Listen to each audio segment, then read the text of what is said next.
It'll be hard for Southlake Carroll to top their game last week against Skyline High School. After recovering an onside kick, they scored a touchdown to advance to today's championship game.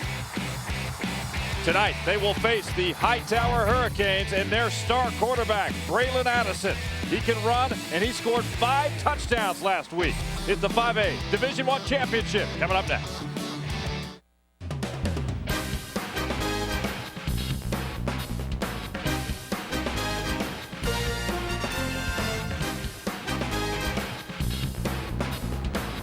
Welcome to the UIL 5A Division I High School Football State Championship presented by State Farm.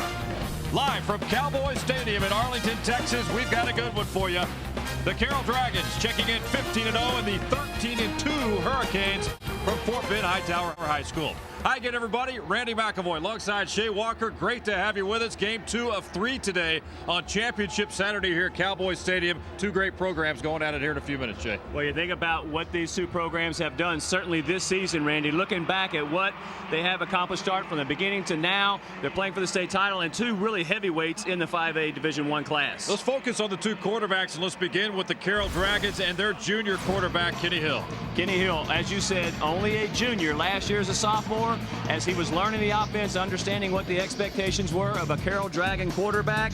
He had a little bit more interaction with the coaches now. Head coach Hal Wasson told us that he's given Kenny the keys to the team and take it and run with it. Hightower was in the state final game in 2008. At that time, Braylon Addison was only a freshman. He's a senior now, one of the best in the state of Texas. Well, and one of the best decision makers at the quarterback position that you will see in the state of Texas. You see the numbers there, very impressive. But what you don't see, he's only thrown 3 interceptions this year, Randy, and just a very phenomenal job of executing that offense. All right, for more on Hightower, let's toss it down to the sidelines and check in with Layla Rahimi. Layla. Randy, I'm joined by Barry Abercrombie, the head coach for the Hightower Hurricanes. Coach, so much is made of Braylon Addison and your team's offense. What do they need to do to establish themselves tonight? Well, Braylon's going to have to do what he does for us on a regular basis, and of course the other guys are going to have to step up. Of course, we got to play great defense as well. And you guys are winners of 13 in a row, started off the season 0-2. How has that win streak helped you to get to this point right now? Well, if we hadn't won the last 5, we wouldn't be here, and those are the ones that we really preach about and the ones that really matter. So we won the right one, so we're happy to be here. Good luck in the search for the 6th win of this playoffs, Coach. Thanks Thank you. Now we'll go to the Carroll sideline and Neil Beasley. Hey, Neil. Hey, thank you so much, Layla. Yes, with Hal Wasson, Coach Southlake Carroll, a ton of tradition, but a lot of these kids, this is kind of new for them. What do you tell them? Well, they've grown up in the Dragon culture, and they expect that through their journey they're going to play in a big-time games, and this is definitely a big-time game. We're excited to be here. Great atmosphere as well. Couldn't ask for anything more, I'm guessing. Absolutely not. Very thankful to be here, and look really, really forward to it. Good luck, Coach, too. All right, guys, let's go back up to you guys in the booth, and let's kick things off. All right, thank you, Neil. We'll be checking in with Neil Beasley and Layla Rahimi throughout the broadcast. Good to have them roaming the sidelines for us. It's 5A Division I time now here at Cowboy Stadium. The Carroll Dragons and the Hurricanes from Hightower High School. And Shay, you look around, isn't this an unbelievable feeling? Look at the stands here up to the 3rd level, and they keep filing in here. And it really is a culmination of the last 3 days, as you said, Randy, in the Open, crowning 3 state champions in each day in all classifications. And to see the fan support and the people show up, and we've got guys at the 3rd deck of this stadium right now is populated, and this is a very big stadium. Yeah, it'll continue to fill as the afternoon goes, and we saw a little bit of that 4A Division II game. You look up by halftime, and it was a good feeling here. Well, absolutely, and you think about the game coming up after this one, 5A Division II state championship. Cibolo Steel Knights taking on Spring Decaney Wildcats, and it's a great day for football. Hightower will kick it off. Southlake Carroll won the toss. They will receive. Luis Gallegos Perez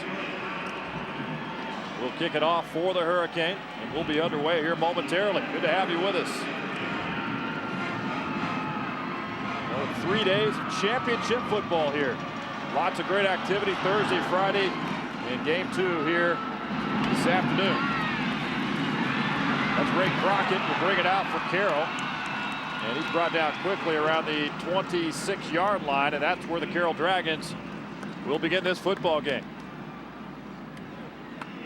Here's Kenny Hill. We talked about him just a few moments ago, Shay. Just incredible numbers. They have confidence in him running this offense.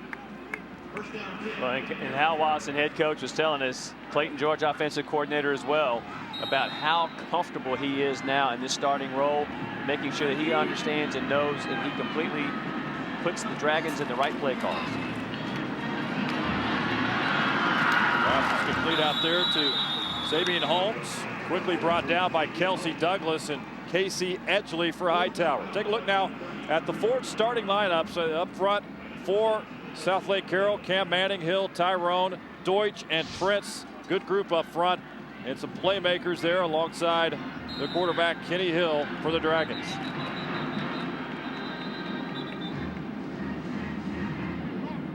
That was a pickup of 6 on that first down play. So it's a 2nd down and 4 here coming up for the Carroll Dragons.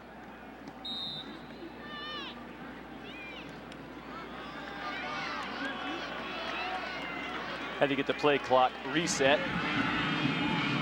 12 and counting here for Carroll. Time in the pocket there. Kenny Hill. Tackle made by Miles Houston. And the pass is caught there by number 26, A.J. Edger, out of the backfield. 4 starting lineups. Defense for Hightower. Good up front. Good linebacking core as well. Coach Abercrombie says these are a bunch of playmakers and a solid secondary. They'll need put to the test here this afternoon. That's Holmes again. He's got running room. Tripped up around midfield. And that's Brian Smith with the stop for Hightower. Kenny Hill getting the ball out wide. But how about that block there by Corey Kemp, number 9? He walls off the defender, and there's nothing but grass in front of Holmes as he's going down. He picks up another first down. But that's a nice play. Good blocking out at the point of attack. First and 10 play. Here's Hill. He'll keep it. Down to the 40-yard line, and he's shoved out of bounds. And Jordan Bell with the stop for Hightower. Randy, take a look at this play, and you'll see number 43, Joseph Ortega, staying home exactly like he's supposed to. He's right here in the screen. Then you see Kenny Hill bouncing out around the outside, and look, he was where he was supposed to be. Hill just outmaneuvered him. Not much going there. Right up the middle. Josh Price for Hightower. Carroll can hurt you in so many ways, and of course the late strike a week ago to knock off a very good Skyline team to advance. A lot of people had really penciled in Skyline to make it all the way early in the year. Absolutely. Carroll rallied back late with that go-ahead touchdown. Reginald Samples did a great job there, head coaching of the Raiders, making sure that he got down to where they needed to be all the way in the semifinals. Devontae Kincaid had an outstanding year, as did a bunch of the Skyline Raiders. But as you said, Carroll coming back, collecting that onside kick and putting themselves in the state championship game. And I can tell you that you look at this Dragons team, and a lot of talk around being 15-0 at this point in the season. A lot of people are pleasantly surprised by that. How about that nice run right there? Yeah, Holmes kept moving those legs. A.J. Edger. Price brought him down. Holmes, thank you. Sabian Holmes. Tell you what, you move those legs, you don't give up. You got extra yardage out of that. Look at the work here. Well, right there, they just had a little bubble screen, and again, outstanding individual effort there by Holmes. And who has to really step up today and have a big game is Peyton Williams for the Dragons is out. Injured last week early in the first quarter. Last weekend against the Raiders in that semifinal game. And Peyton Williams, of course, 91 catches, 1,100 yards, 10 touchdowns. Difficult to replace, but guys like Sabian Holmes, Ben Seago, they're going to have to step up and make sure that they account for that offense. Yeah, loss of Williams was very big. Had a knee injury against Skyline, and he's a leader on this team. Pass is complete there to Ben Seago. Stop made by Miles Houston.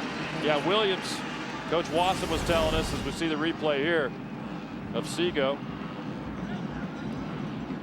Good Peyton job Williams protecting the stepped ball. up and challenged his team. He was injured, but he said, listen, guys, you got to fill in the holes here. Next man up. But next man up, and that's a very familiar battle cry and rallying cry for a lot of teams. But when you say it and you hear your coach telling you how heartfelt that was for Peyton Williams to come and address the team in that way and in that manner, and Said it really inspired him in the second half.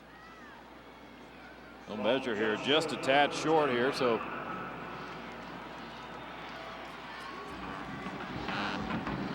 another thing about this offense for Carroll, Randy, is that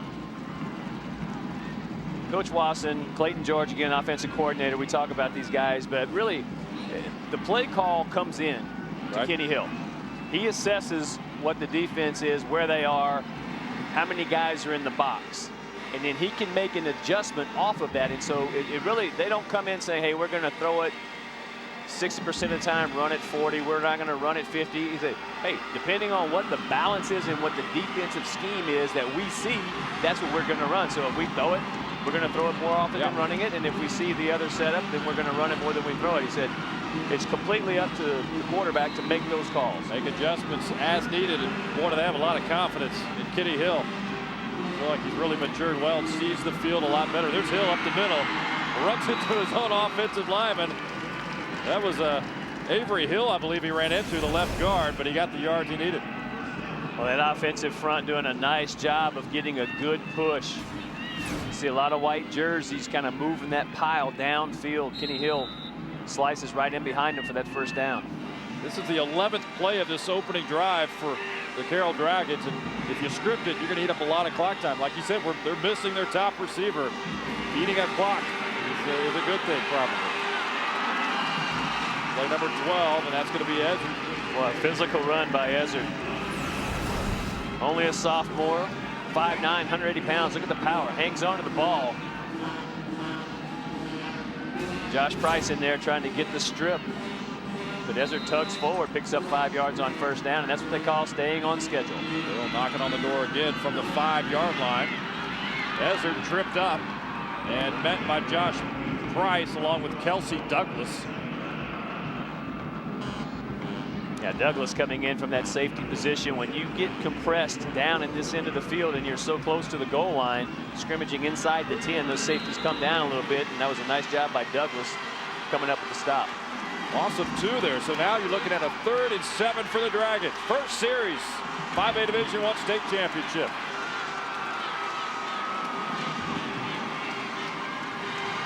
Kenny Hill looking for the corner, and that ball is knocked loose. Good effort there by Casey Edgley to come in here with that left hand. Randy, that route was open, but you'll see Edgley. He'll be down in the bottom of your screen. Take a look right here as he's going to come over and tip the ball. Wide receiver had beaten the defender, and you see Edgley coming off, going out over the top, as you said, with that left hand and flicking it away. But heads up play by Edgley coming off of his receiver, floating back into the passing lane and deflecting that ball. Pass was intended for Sabian Holmes, but Edgley stepped up, and now Carroll will attempt a field goal of 25 yards from Drew Brown. The kick is up, and the kick is good. And the Dragons strike first here at Cowboy Stadium. 8:01 to go first quarter. Opening drive. Carroll leads Hightower by 3. State Farm. Visit texas.statefarm.com to score the ultimate VIP experience by your Texas Ford dealer. Check out the F-150, the truck of Texas. Ford is the best in Texas. By Academy Sports and Outdoors, right stuff, low price every day. And by DQ for the best tasting treats, eats, and drinks in Texas. DQ just tastes better. We are back, Cowboy Stadium in Arlington. 14 plays, 65-yard drive. Took 3:59 off the clock, Shane, and ends with a Carroll field goal. And a really nice balance of running and passing the ball. Kenny Hill, as we talked about, the trigger man in that Carroll offense. And so a nice job of A.J. Ezzard running, but also Sabian Holmes in those bubble screens. Kenny Hill making some runs. Ben Seago having a catch or 2. So fairly productive drive. You'd like to get 7 on the board, obviously, but you'll take points in a championship game at any time. And nice opening drive by the Carroll Dragons. Kickoff coming up from Ty Cummings for the Carroll Dragons. They'll put it away in the end zone. They will take a knee there. Hightower will get their first crack at it on offense. Ty Cummings, he's a junior. Handles the kickoff duties. Drew Brown, the place kicker.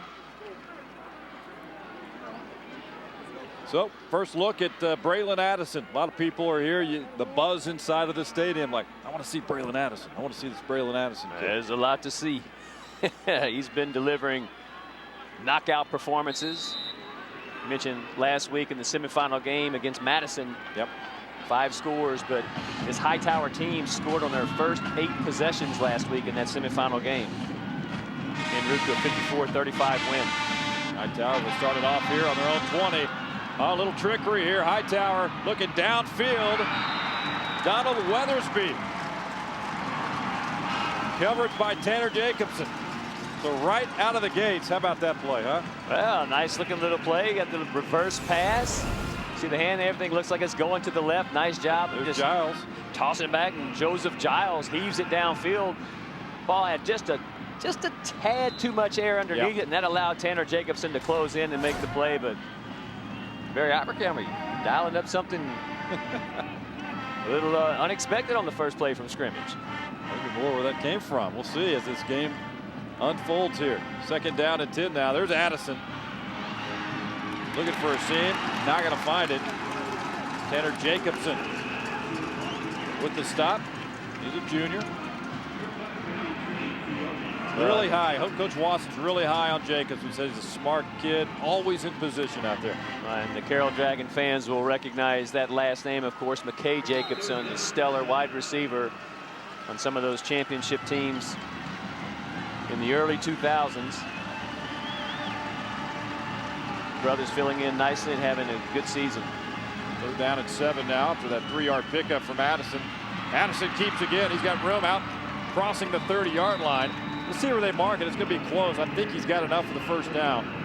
Well, that's not going to be a jaw-dropping run. But if you take a look at what Braylon Addison does, watch him when he decides to accelerate. He runs right between 2 Carroll defenders, who looks like, by all intents and purposes, he's not going to get beyond the line of scrimmage. And just that burst of acceleration and fighting forward enough to get the 1st down.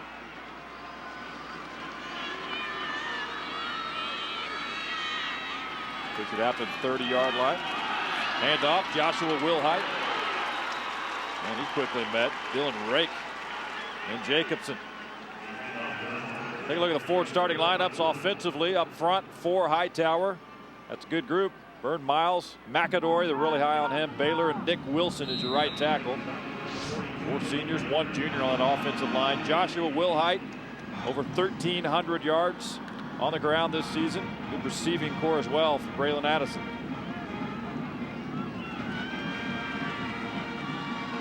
Five-yard pickup. 2nd down and 5 now from the 35-yard line. Addison passes complete around the 47-yard line. Finds his tight end, Jonathan Winston. Winston, Randy, lines up on the right side of the line of scrimmage. You'll see him here, and he's going to come across on the drag route. Ryan Nelson, the wide receiver, clears that whole lane down, and Jonathan, big guy. You see him coming 6'3", 6'4", coming into today's game with 14 catches, 20-yard average, and 5 touchdowns. He's definitely a weapon for this Hurricanes team, but a nice job of execution there by Braylon Addison, letting that play develop, letting Winston clear, getting him the ball for the 1st down. Another 1st down for Hightower. They'll hand it off. Wilhite.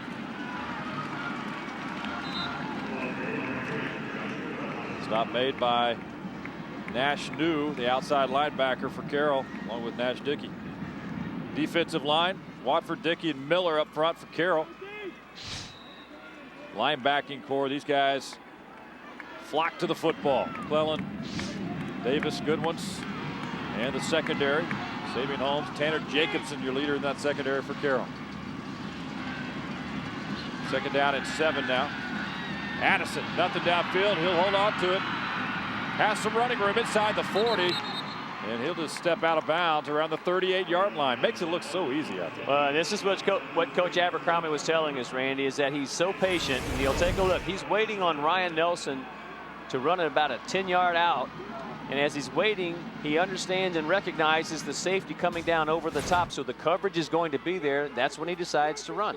And you can see that creates a lot of space for him, because the longer that you wait and you have decent blocking from your front 5, that will afford you more lanes to run through, and man, he doesn't need much of a lane to run through at all. And he does make it look awfully easy. Lightning quick there. Big hole up the middle. And Jamin Henderson, he's got running room inside the 5-yard line. Jaquin Henderson, the junior. Big space, 36-yard pickup. Right over the left side of the line of scrimmage. Take a look at the lane that he has to run through, and I love the way that he hits the hole, Randy. No shake and bake, no guessing at the line of scrimmage. Lower the shoulders. Henderson does that and almost takes that in for the touchdown, but certainly has a big run. Power run. Henderson's had a good season, 647 yards, 8 touchdowns. 10th play of the drive for Hightower.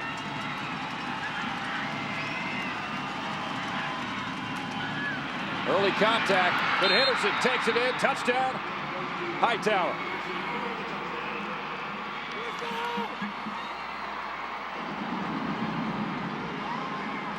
Talk about power running. Jaquin Henderson, he is going to get hit by Matt Wofford in the backfield around the 6-yard line. Shrugs that off and then runs through 2 more arm tackles as he takes it into the end zone. And 2 very big runs there by Jaquin Henderson. Again, coming into the game, you mentioned 647 yards. He averages 7 yards a carry. Oh, by the way, with those 8 touchdowns, just notched his 9th, and 2 big runs on the opening drive for the Hurricanes. Well, you got so many weapons. Oh, you got a block here. Got a block kick here. And Carroll will recover. Ball still loose, and here we go. Here comes Carroll. That's Matt Swoyer taking it the distance for the Dragons, and I see no flags on the play. Randy, I see a beanbag on the play, and the argument might be that was a forward fumble, but I'll tell you what, Swoyer alertly scoops the ball up.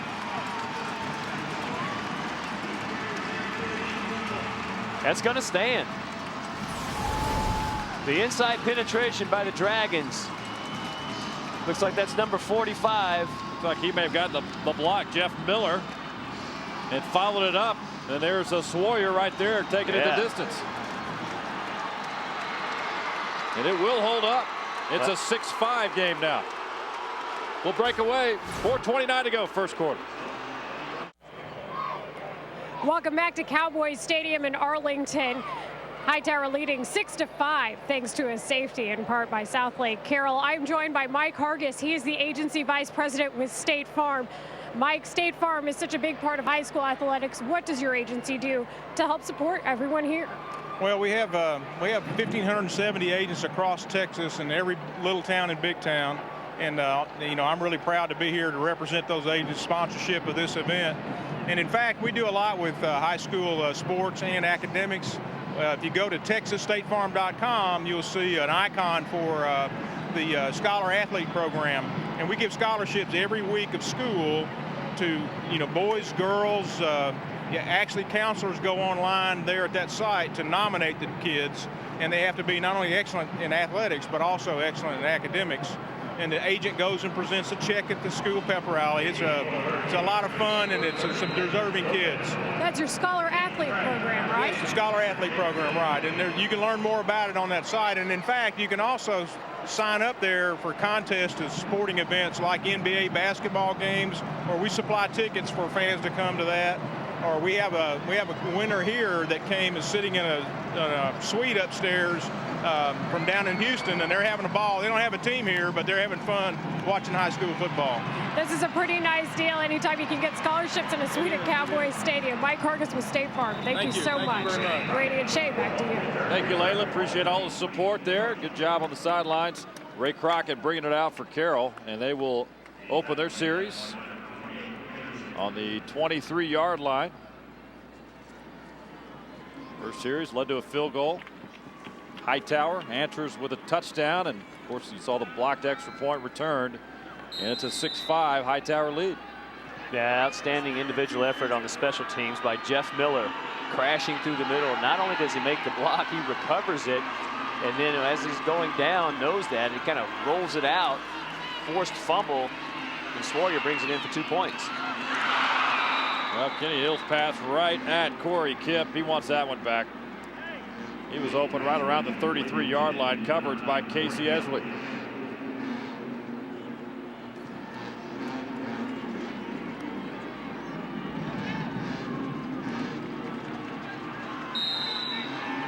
down at 10 now for the Dragons, waiting on the call to be brought in from the sidelines.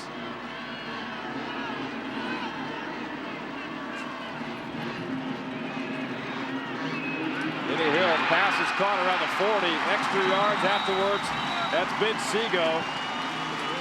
Hey, Randy, that was an absolute strike.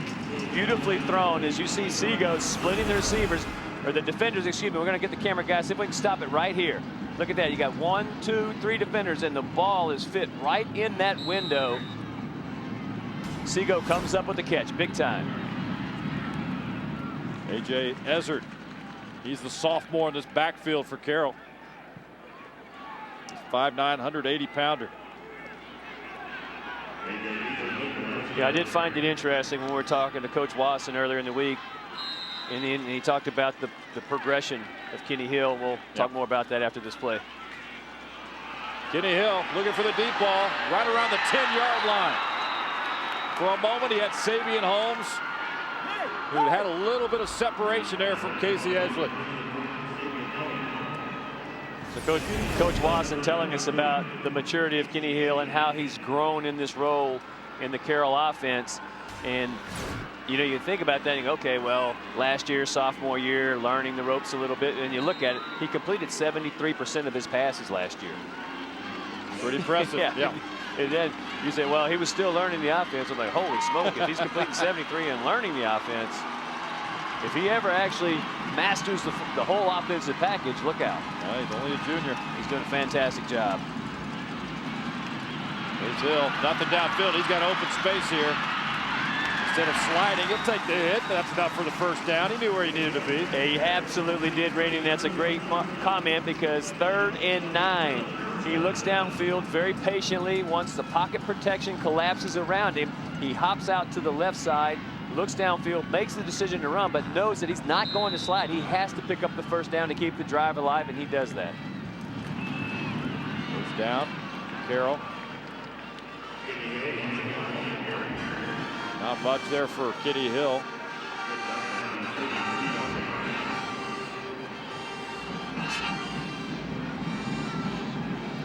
So far in the afternoon, Hill 6 of 9 for 73 yards, another 24 on the ground.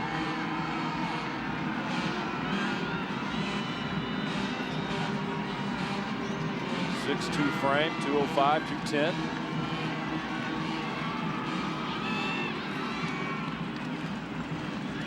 Hands to Ezzard, maybe to the 31. A couple more yards here, brings up 3rd down and 7.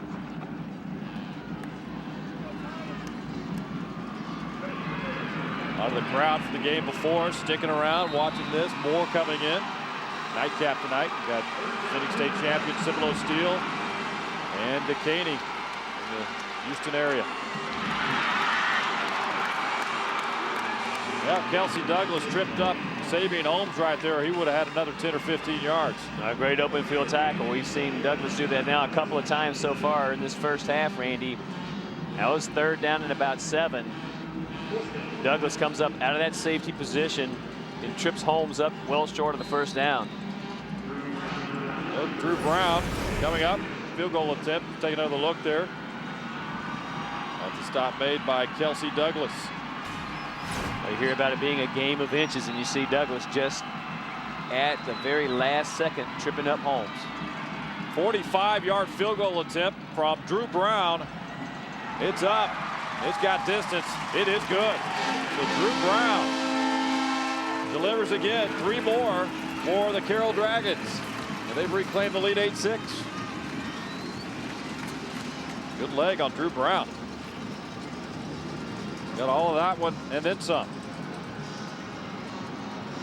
Well, with the 2-point conversion, or the blocked extra point, and then the subsequent 2 points scored by the Dragons, you kind of have that baseball score working.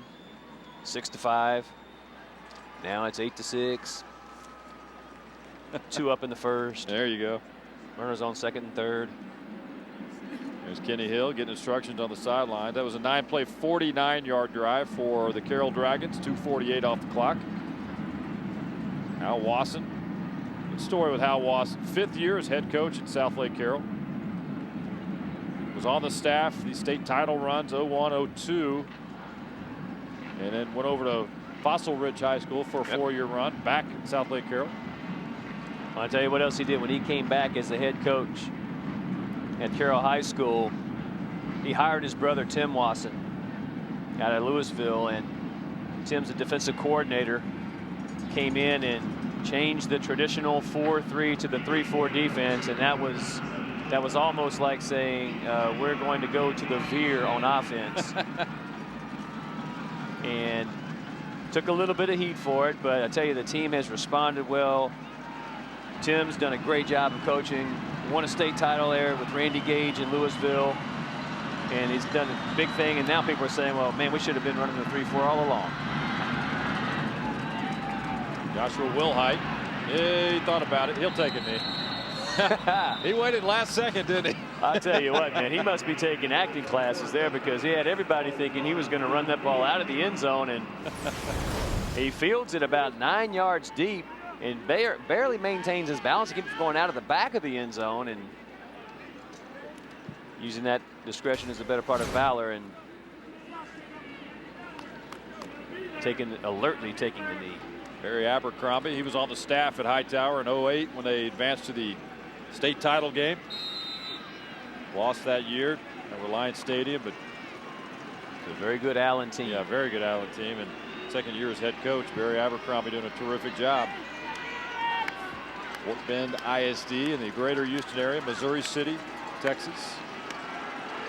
Actually just about 5 or 6 miles down the road from Manville. He just played in the 4A Division II state championship. That's Sawyer with the stop there from Carroll on Joshua Wilhite.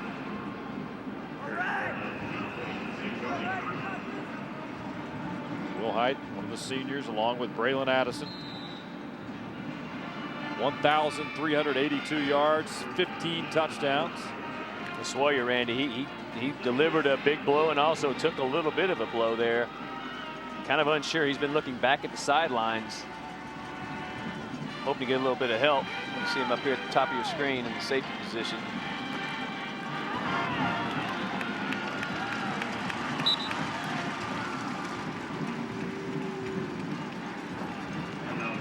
That's to Quinn Henderson again. For Hightower, Jeremy McClellan on the stop. Winding down here, 38 seconds and counting. First quarter here at Cowboys Stadium. A quarter of time-consuming drives for both Carroll and Hightower. On by quickly here. 8-6 lead for the Dragons. Braylon Addison, running room, out near the 40-yard line, out of bounds. Let's see where they mark it. Close to the 38. That's a big pickup. Nice third down conversion. Take a look at Addison as he goes under center for the first time in the game. Run a little bit of a bootleg. Breaks containment. Now watch him his little high kick it there. Okay, just enough to pick up the first down. He knows where he has to be. Again, we're watching two outstanding high school quarterbacks. And Braylon Addison understands his Hightower offense, as well as Kenny Hill understands the Carroll the offense. Addison's just a guy that's safe with the football, that really has the confidence of Barry Abercrombie. There's another reason why. Big yardage on that one inside the 45-yard line of Carroll. Pickup of 18 by Addison.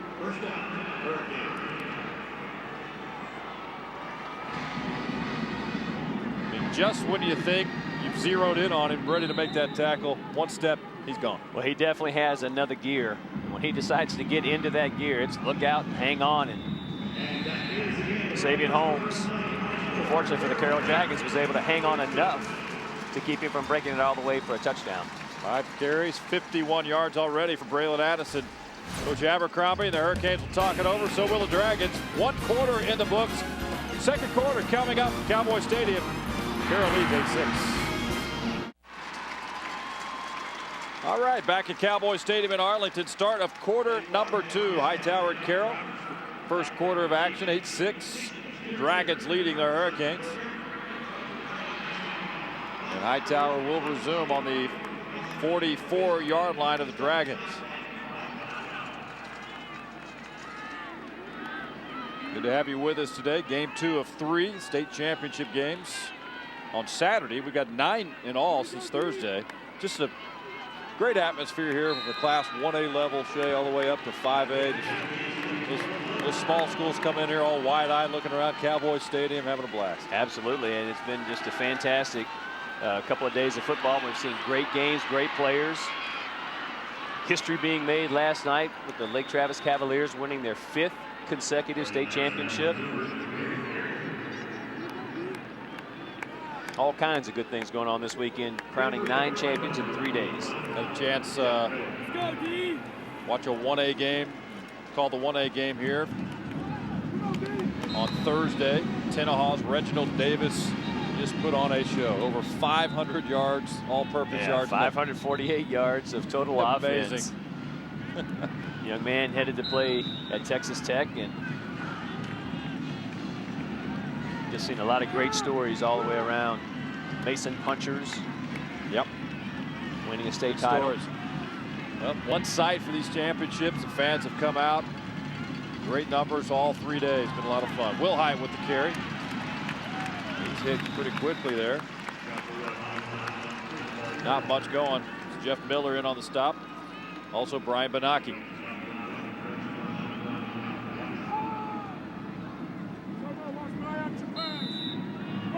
Matt Watford also got a hand on him and brought him down. So Wilhite and Addison, pretty good connection there in that backfield.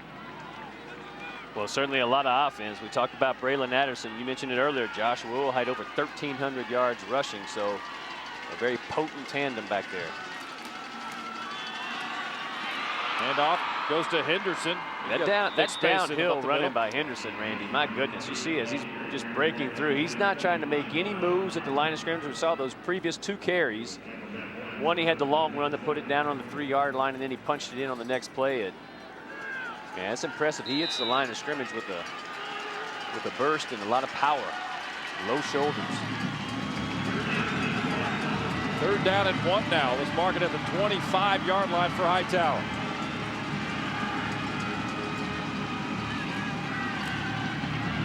There's Addison. Feeling the heat. Gets away from it, though. Near the 15-yard line. He was in trouble, Shade. Quickly got out of it. Well, on 3rd and 1, he was in trouble at about 6 yards behind the line of scrimmage. See him dance around. He's trying to make a play. He's looking downfield, but he knows that in space he has the athleticism. One guy's not going to get him. Very elusive and does what he needs to do to pick up the 1st down. Well, so far, Hightower dominating on the ground, 131 rushing yards. Addison, 7 carries, 70 yards by himself. 1st and 10 now. They'll mark it on the 16-yard line. That's Wilhite. Tries to get there around that right corner, inside the 10 and 5, down near the 2-yard line. The Sawyer coming up to put a lick on Wilhite to keep him out of the end zone, but Joshua's, you see on this, just a simple handoff there and using his speed to get to the corner. Once he makes the corner, he runs through the tackle there and almost into the end zone. 1st and goal now for the Hurricanes from the 2-yard line. Well, we got this 1-2 punch. You had Wilhite bouncing it out a bunch. Braylon Addison bouncing around the outside, but then Henderson, of course, doing it up the middle. And Addison will keep, but he's in trouble. Don't break him down around the 5. Wow. That'll be a loss of 3. Big play by Tanner Jacobson. Nice read by Jacobson and Benaki to contain Addison there. Loss of a couple of yards, 3 yards, matter of fact. So 2nd and goal for the 5. Well, the safety, Jacobson, closes down, and the angle that he took forced Braylon Addison to go back into the inside and did not allow him any room to bounce it back to the outside. So it was a fantastic angle there by Tanner Jacobson to come in and make that play.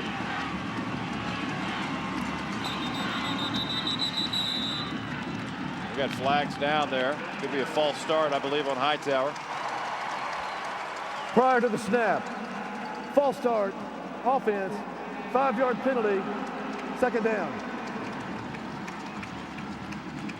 So back it comes another 5 yards to the 10-yard line.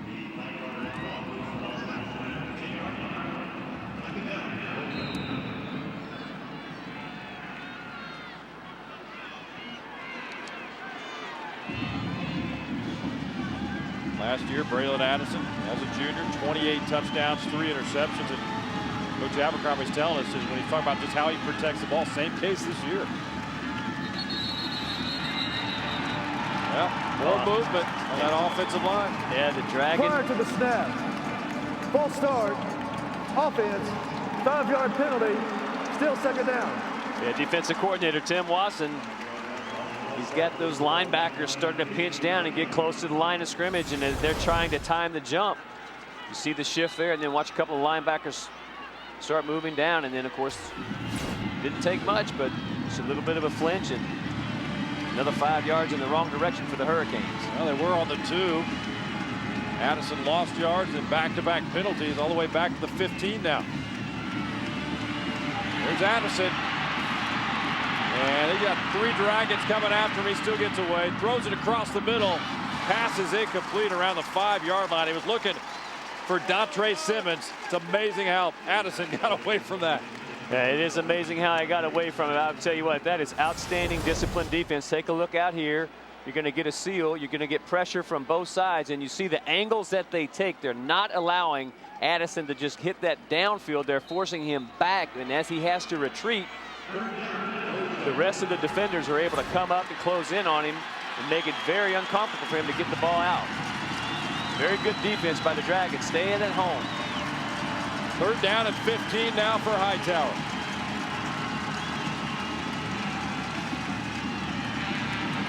There's Addison. He's got room up the middle. Addison cuts it out, and he's in for the Hurricanes touchdown. A 3rd and goal from the 15.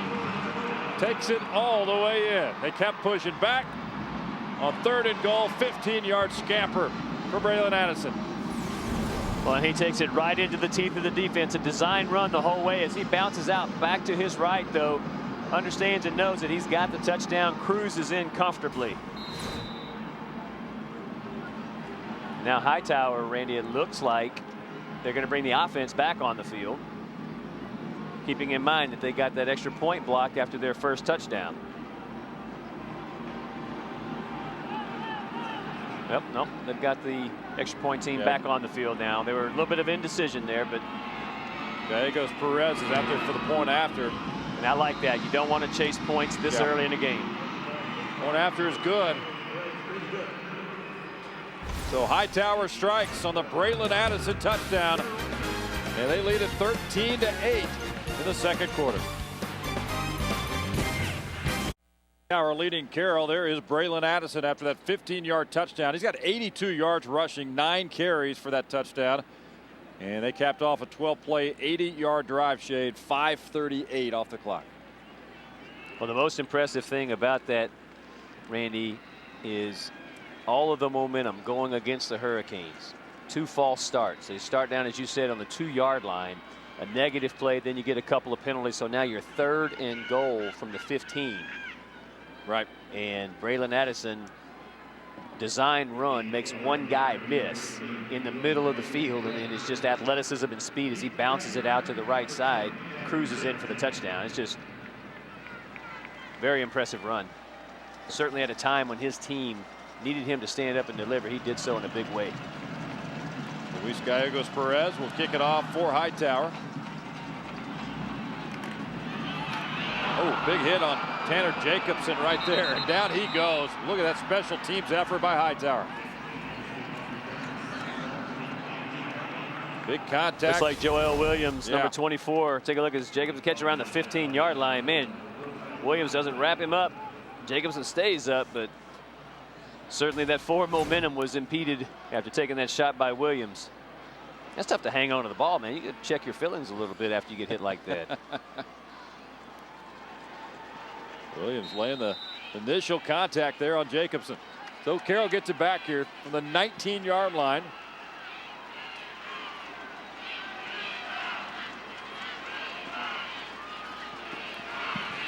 Yep, holds on to it, finds a little seam up the middle, stumbles to the 27-yard line, brought down, tripped up by Kelsey Douglas.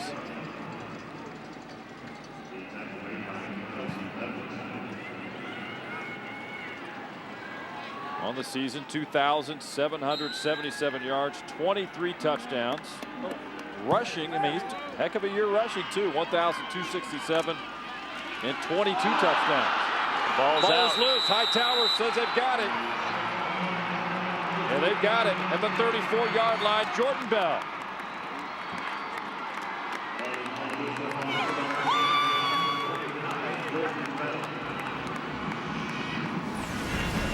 A nice job of stripping and fighting at the ball. Looks like that was caused there by Joseph Ortega. Strips the ball out of the hands, and Bell falls on it, and that's a big turnover right now, because again, you think about that Carroll defense on the field chasing around, and now in 2 plays they go back out on the field, and the Hurricanes with excellent starting field position.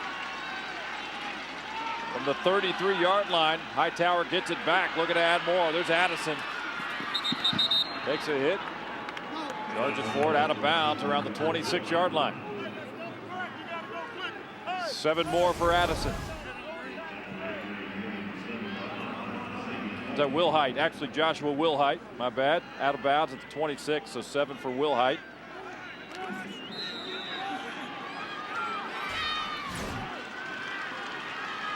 So many weapons here. You got Wilhite in the backfield. You got a receiving core of Nelson, Simmons, Giles, Weathersby. Tight end can hurt you as well. Wilhite again near the 20. Follows the blocks. Darius Byrne and Ladarius Miles on that left side of the line for Hightower. This is a tough offensive line. All seniors with the exception of Raymond Baylor. Baylor a junior, but a lot of experience up front.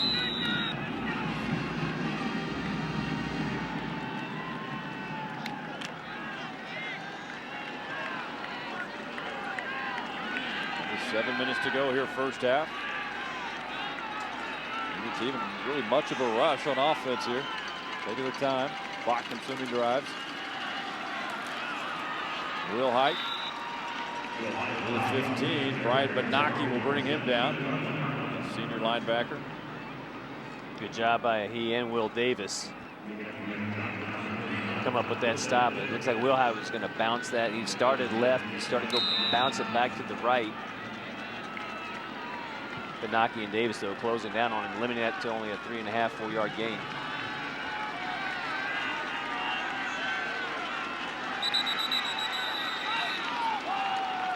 And I think this shift by the Carroll defense is causing. Prior to the snap. Yeah, more movement. False start. Offense. 5-yard penalty. Second down. On the pre-snap, the Carroll defense is sliding over,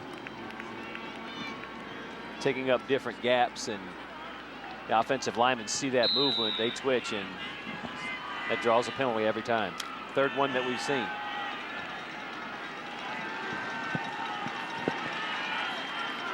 The penalty count, nothing so far for Carroll. 3 now, all false starts on that O-line. Second down and 12. Addison over the middle. He's got Ryan Nelson. Well, Nelson just loses his feet. He was the inside receiver on the wide side of the field. Runs one of those option routes. You'll take a look. He's going to flash in the middle of the screen right here. Addison, you see just kind of walking up and throwing the ball. He's got a wide open receiver, and Nelson trying to make something happen after the catch, but doesn't maintain his footing. Brings up a 3rd and 4. The 14-yard line. Third down play. Addison around the left side. He's not going to make it. Knocked out of bounds around the 16. Actually stays in bounds, but around the 16-yard line. Matt Sawyer. Good pursuit for the Dragons. Well, Dylan Rake in there to clean it up at the very end, but that's just outstanding hustle by this Carroll defense. Sawyer coming up out of that safety position and making sure that they were staying disciplined and not giving anything downfield. So white jerseys like a picket fence, stringing that out to make sure that Addison can't make the corner.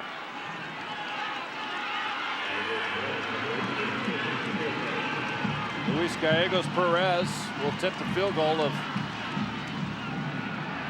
34 yards.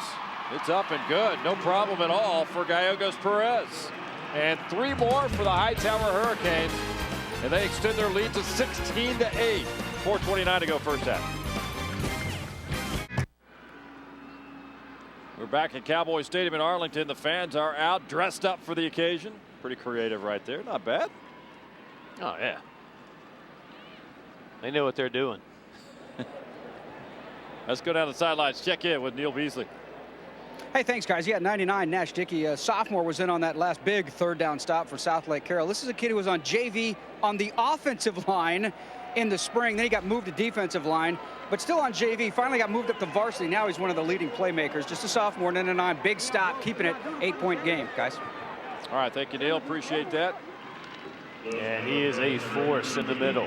Oh, yeah. A couple of guys went down with injuries early this year. As Neil said, he came off the offensive line on JV looking for a place to play, made the most of his opportunity, and Coach Watson couldn't have been more complimentary about the effort that he's given and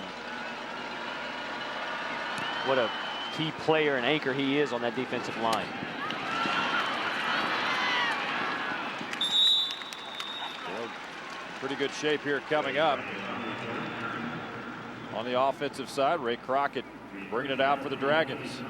So with 4:24 to go here in the first half, it's an 8-point lead for the Hightower Hurricanes.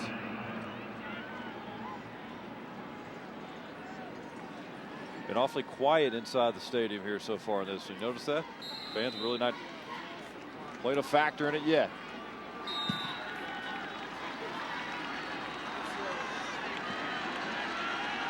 $37-yard line. Carroll's going to begin their next drive.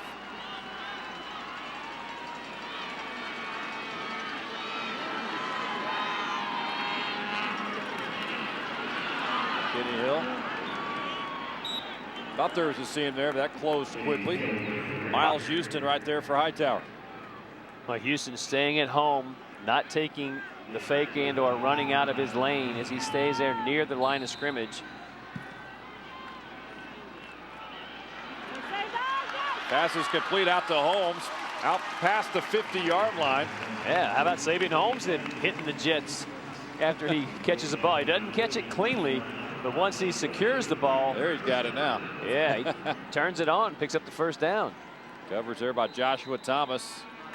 We got a player down. Looks like a Hightower Hurricane is down around the 45. Trainers will come out and check on him. They'll mark it at the 49-yard line. So they're just a little bit of double clutching, making sure that he secures the ball. But once he does, tucks it in, turns it on, and nice play. Hey, you know, Sabian Holmes, we talk about guys stepping up. He comes into the day's game, 74 catches, 1,200 yards, and 13 touchdowns.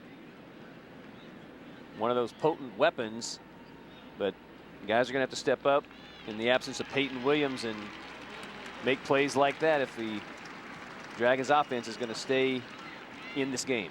Joshua Thomas coming off the field now for Hightower on his own. That's a good sign. Not sure if there's a cramp issue or not. He'll come back out. Carroll will continue now for the 49-yard line.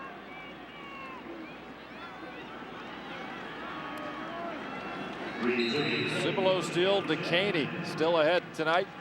The nightcap here at Cowboy Stadium. And High School Scoreboard Live will follow that. Wrap everything up in 3 days of championship football. Oh, pass intended there for Holmes.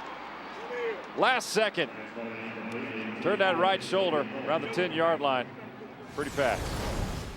Sabian Holmes has good speed. We talked about his prowess coming in with 74 catches. Gets behind the defenders.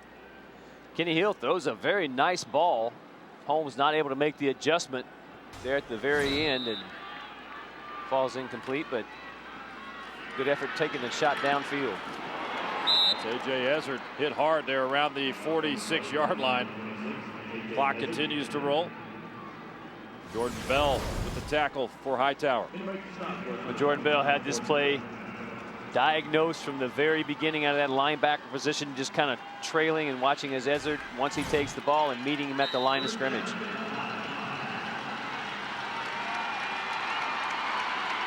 Third down and 5 now from the 45-yard line. Dragons waiting for the play to be sent in from the sidelines.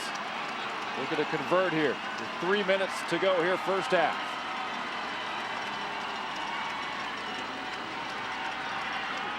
There's Kenny Hill. Pass is caught near the 30-yard line. Well, what a grab and a great throw. Randy. Corey Kemp right there to stay in bounds. Yeah, but how about this? You're throwing from the left hash all the way back across the field. Kemp doing an excellent job of securing the ball, and how about dragging that right foot? My goodness, that is just picture perfect textbook. But the throw by Kenny Hill, unbelievable. And he's pointing too. You see him come down with that football. He's pointing. That's where I went out of bounds, right there. 45 and counting now. Just an 8-point deficit for Carroll. 16-8, Hightower.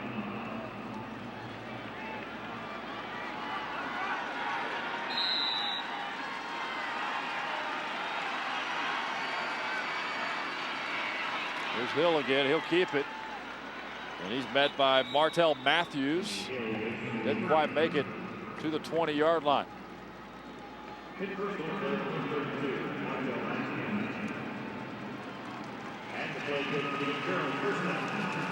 That's enough for a first down. They'll move the chains. So when you make 8.5, 9 yards on first down, boy, it really does give you a lot of flexibility from an offensive play calling standpoint. And that's one of those plays that really takes its toll on you over the course of the game. It's just that quarterback run right up the middle, and Kenny Hill does enough to pick up the first down. And Steven Bergmark in the backfield, his first carry of the afternoon. Josh Price with the tackle. Bergmark's just a sophomore, just like A.J. Ezzard.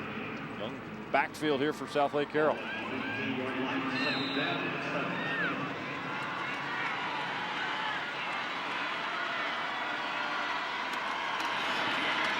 Here's Ezzard again.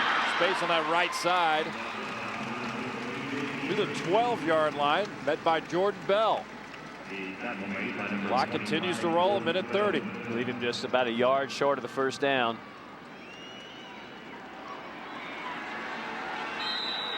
Carroll back at the line of scrimmage very quickly. Kenny Hill again up the middle, down near the 5-yard line. They're just pecking away little by little here. It almost looked like Kenny Hill would be content with picking up the first down in a fresh set, but as he starts to see and maneuver into that line of scrimmage, he sees a bigger opening and picks up more yards. A.J. Ezzard. Ezzard down to the 1-yard line. Kelsey Douglas will bring him down. We have plenty of time on the clock. Minute 7, and Coach Wasson. No, Hightower. Excuse me, Coach Abercrombie. Hightower using a timeout. I'm going to talk it over here. They'll mark it actually on the 2-yard line when we return here coming up. So Carroll Dragons knocking on the door here, trying to chip away at the deficit. Coming up on the Ford halftime show, we got a busy halftime show on the way. We're going to review first half action. We'll also have the full recap on Alito's victory over Manville, the first game of the day here at Cowboy Stadium, and we'll get you ready of our next game, the nightcap tonight, 5A Division II state championship. Dekaney taking on the defending state champ Cibolo Steel. Preview that in studio as well, the Ford halftime show.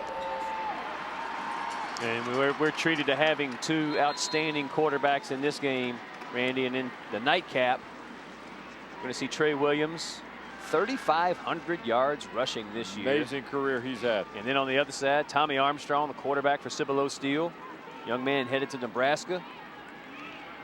There's Kenny Hill right there. He's having a good first half. 9 of 13, 102 yards. Add another 42 on the ground. Bergmark and Ezzard are on either side. Kenny Hill in this set.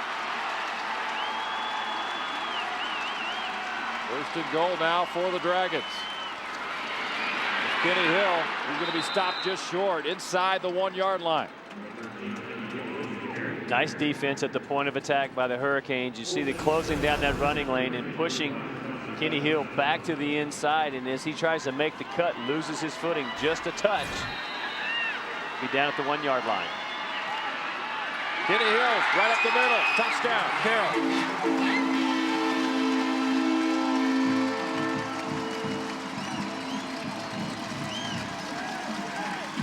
Too big, too strong to be denied.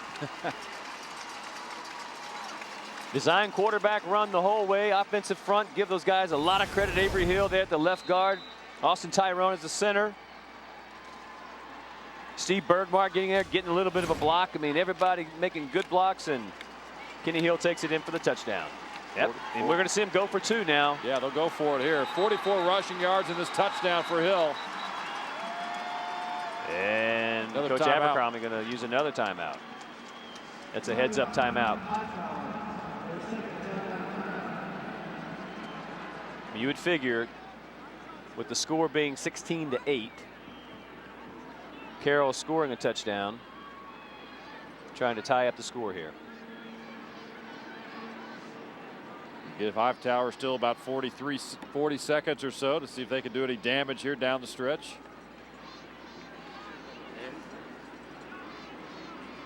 Coach Hal Wasson talking to us earlier this week about Kenny Hill, Shea. He says he has that it factor. He said whatever it is, he's got it. He's got it. And think about that. Your head coach saying that. Also, the father of Chase Wasson, who was a 5A offensive player when he was a senior in high school at Carroll. And being around great players, and you know, when you coach as long as Coach Wasson has and been around that many kids, and to say that he recognizes that it factor, well, then you know he knows what he's talking about. And it's exactly what he said. I'm not sure, and I know I've heard people say this before, but whatever that is, Kenny Hill has it. As he thrives in pressure, he's passionate about the game. Just one of those gamers out there that you trust, and coaches love to coach.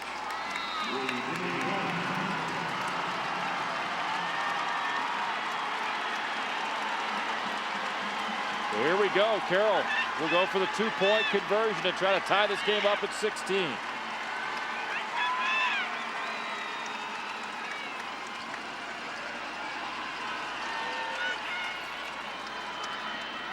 There's Kenny Hill. Oh, pass intended there for Sabian Holmes, just off his right hand. Had him open there for a second, didn't he, Chip? That was a nice play call, good design. That ball's just a little bit, it's thrown a little bit too hot. You gotta taper that one down just a touch and give Holmes an opportunity to snag it, but nice effort there by Carroll, trying to tie the score up. Unable to do so, so now we're 16-14. 43 seconds left, and that's plenty of time if you're Braylon Addison.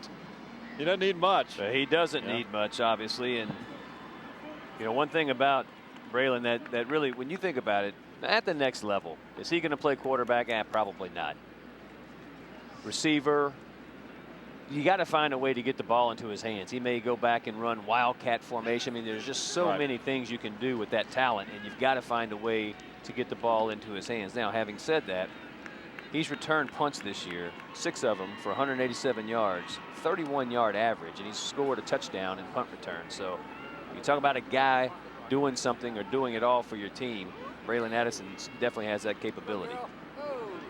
Numbers on Addison so far first half. 2 of 3 for 21 yards on the ground, 10 carries, 79 yards and a touchdown. And he's one of the deep return men for the Hurricanes. There he is, Braylon Addison. Joshua Wilhite back there as well, along with Brian Smith. Back of the end zone, Brian Smith will bring it out for Hightower. Takes a hit, stumbles forward near the 15-yard line. And that's where the Hightower Hurricanes will take over here with 38 seconds left.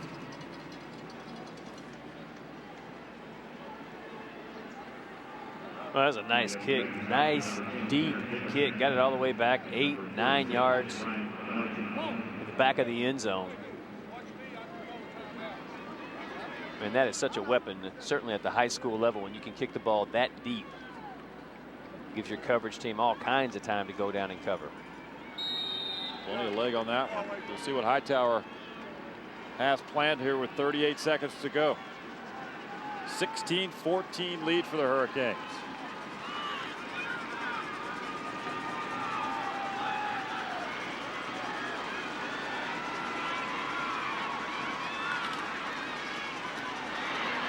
And off to Henderson. And he's going to get out of bounds and stop the clock. Oh, what a 31 runner. left. Henderson, we talk about him being more of a power back versus a finesse back, and I'm telling you, man, he has got some low leverage, good running, power running. Takes the ball, and he's not hopping around or dancing around. He's taking the ball and going north and south. 5 carries, 59 yards. Not a bad afternoon at all for him. He's only a junior. It's Hightower offense.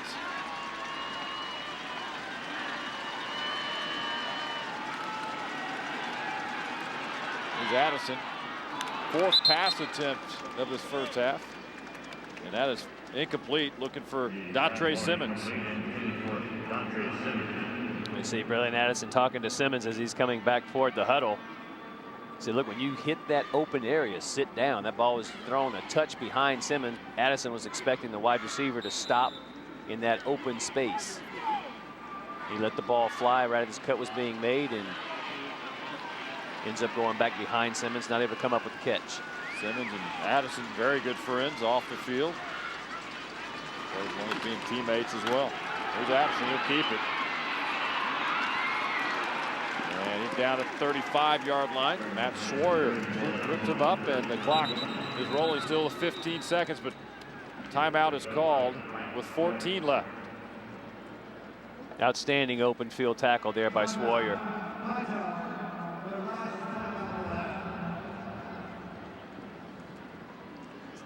He got just enough of Braylon Addison.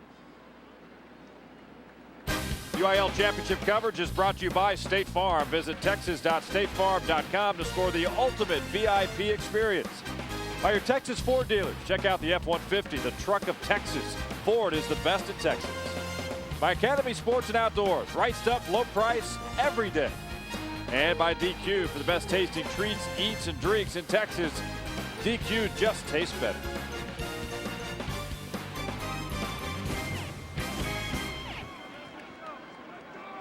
So timeout called, 14 seconds left.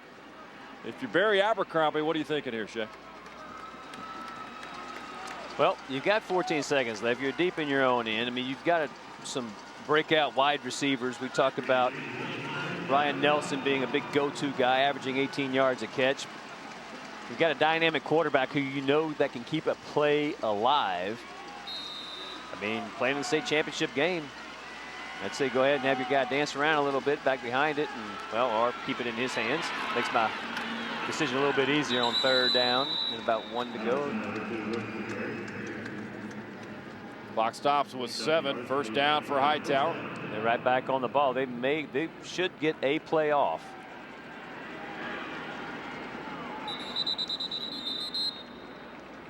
Ooh, that play brought the penalty flags. Hightower trying to spike the ball to stop the clock. Because the clock would have resumed. So that they would have a play left. Not sure everyone was set. False start on the offense. If Brady had not been blown, 5-yard penalty, first down. No, everybody was set. Well, Braylon Addison looking for an explanation as well, I think. He didn't like that call. 7 seconds left here. Well, either way, they got the clock stopped, which is what they wanted to do to give themselves an opportunity now. 12 carries, 90 yards now. And a touchdown for Braylon Addison. You get a look here at the secondary. Oh, here comes the snap. Addison's going to jump on that, and he's down at the 10-yard line. He did not see that coming at all. So big break for Hightower as time expires here in the first half. Not the way they wanted that to end. Premature snap, and Hightower and Addison fortunately able to jump on that one. So they'll take a 2-point lead into the locker room. Entertaining first half, 16-14 cushion for the Hightower Hurricanes. Set up for a good 3rd and 4th quarter coming up. Coaches will huddle up here at halftime and make any adjustments they feel are needed. But so far, it's been Kenny Hill and Braylon Addison as advertised. Well, that's kind of what you would expect out of these two teams. They're quarterback-centric, led by their quarterbacks, and defensively, we've seen some good plays, but certainly the quarterbacks have run the show. All right, let's take it down to the sidelines. Layla Rahimi with Barry Abercrombie. Coach Abercrombie, what do you tell your team, and specifically Addison, after that drive and how to rebound from it? Well, you know, the main thing was our center was trying to do too much. He saw that there was time on the clock. You know, Braylon, I think, noticed that it was good for us to get out and get in with the half, you know, after the, you know, the penalty. So, you know, just a, you know, a kid trying too hard. Defensively, you guys are able to get a big stop on that two-point conversion, almost like you get that safety back. Special teams playing big today. You're right, absolutely right. I mean, we're still down a point from that, from the extra point we should have gotten, but you know, it just goes to show you can't relax at any given time. You got to be ready to play, especially in games like this. What do you tell your team in the locker room right now? Well, right now we got more points than them, and we need to find a way after 24 more minutes to have more points than them. That's our only goal today. Good luck, Coach. Thank you. Thank you. Guys, we'll send it back up to you. All right, Layla, thank you very much. That's the bottom line. Get that W. That's what they're going for, as is Carroll. 16-14 here at the half, and now a special message from your Texas Ford dealers. Stadium here in Arlington. We are at the half. Fort Bend Hightower leading Southlake Carroll 16-14. The band still with their halftime activities. They worked hard to get here as well. They're having a blast on state championship Saturday here at Cowboy Stadium.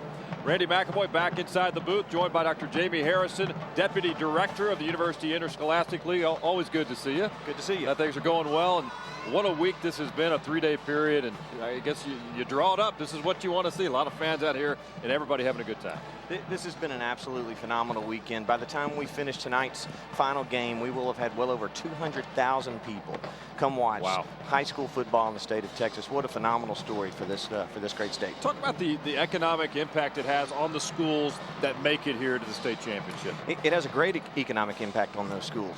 This is not our event. This is these schools' events. We do get a small percentage of the gate, but the rest of this gate goes back home to these schools to help cover the costs of the football season and to use it however they please. But they get a very nice check at the end of the day because of this great attendance. So you get to play in an environment like this. What kind of responses are you hearing so far from fans? I mean, you walk in, especially small schools that aren't used to environments like this. You're playing in a big-time atmosphere. They've played Super Bowls here. This is what it's all about.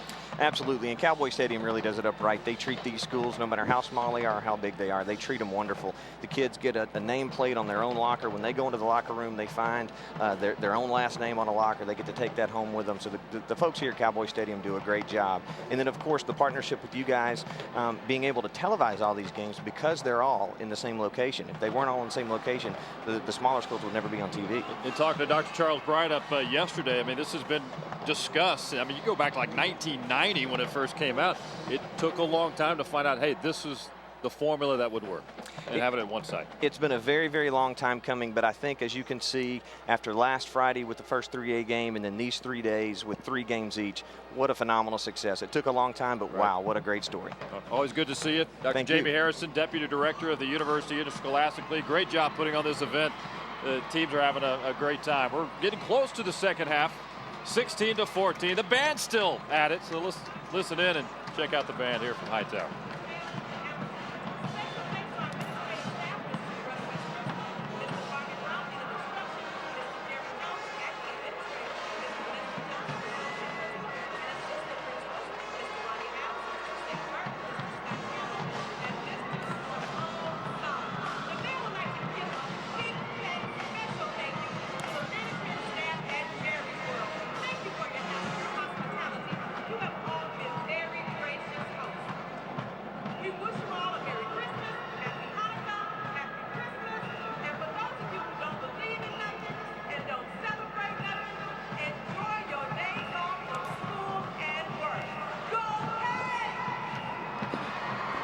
Well, the band's having a blast. You know, Shay, you look at the football teams putting in the work, but these bands, they started back in August too. Well, there's a lot of hours that are put in. If you talk about band, drill team, and all the other support groups that you have that are involved with this, and it's state championship time for everybody, and you have your time to shine out there. Look around, a lot of seats filled here at Cowboy Stadium, and great conversation with Dr. Jamie Harrison from the UIL. One site. I mean, it's a special environment you don't see very often, and in football they've done it in basketball for many years. But now we're seeing it here in football. It's a great atmosphere. Well, and it has taken a little while to get the coaches to all come together and understand what this could be. And now that you have an opportunity to see it and witness it, I mean, you really have to tip your hat to Charles Brydup and his staff and everything that they've done to make this happen. Let's take a look at the statistics here from the first half, brought to you by Ford, and some of the numbers. passing totals. Carroll dominating that category, 102-21, but we know that Braylon Addison loves to run the ball. Pretty balanced when you look at total yards here. Well, the total yards, you see only one separating them. The turnover is the difference. Hightower stripped the ball away from Ezzard in that second quarter, and they were able to come away with the field goal. And then you think about special teams play from Carroll's side, blocking the extra point, and Sword returning that for a 2-point conversion. So it's kind of been a game of good offense playing good defense. Right. Good defenses playing good offenses, so it's been very balanced. First half stats as we get ready. Both teams have made their way back onto the field here at Cowboy Stadium.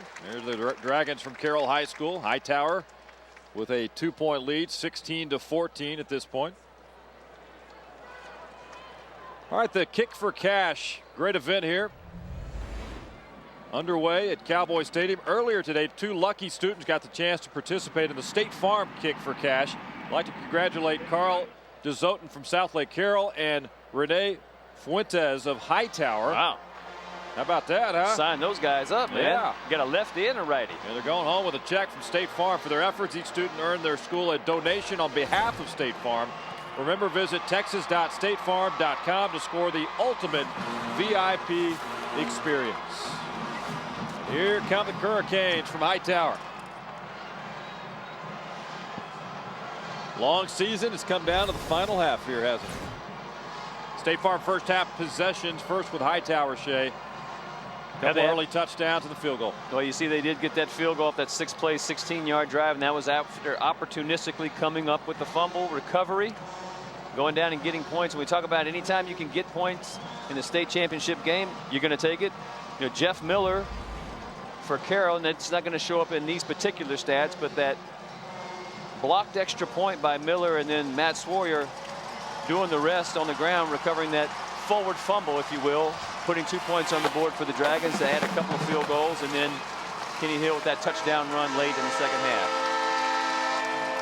Yeah, the Carroll fan base, they're popped up.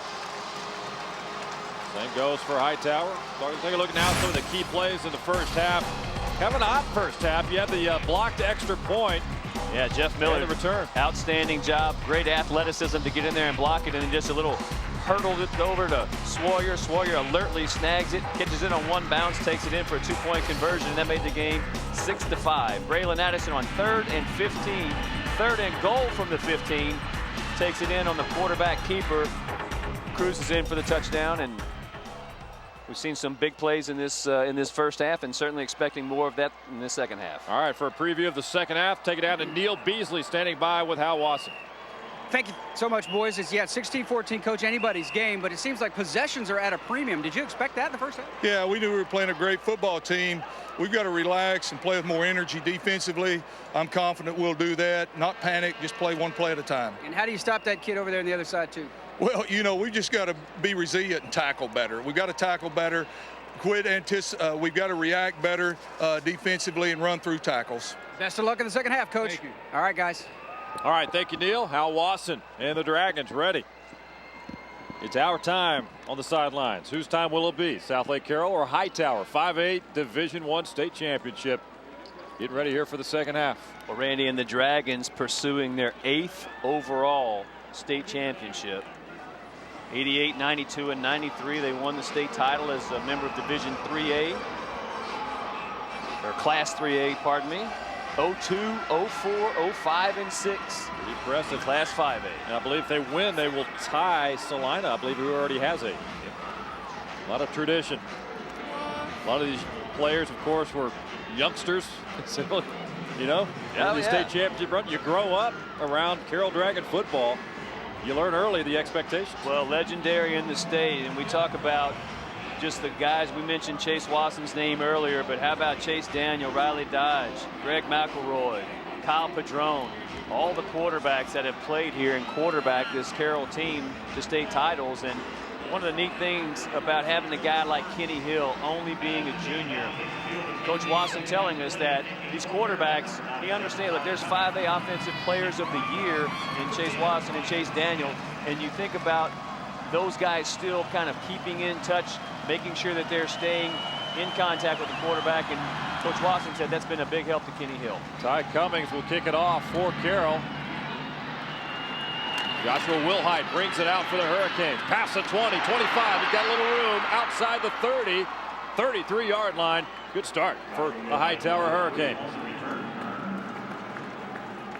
And when you see Joshua Wilhite get into the middle of the pack, he's going to make a little quick 360 pirouette, just gets him going, spins right off the tackler, and is able to pick up those additional yards in nice starting field position.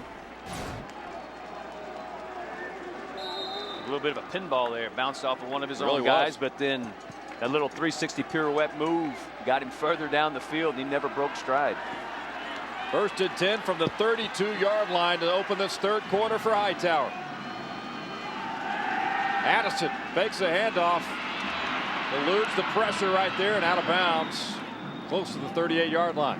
Randy, that is what's just so amazing about Braylon Addison and the weapon that he is. This is a broken play.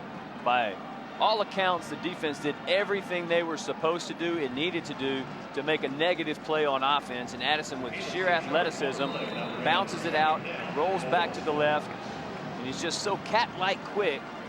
He's on you before you know it, and he picks up 6-7 yards. 96 yards rushing after that attempt by Braylon Addison.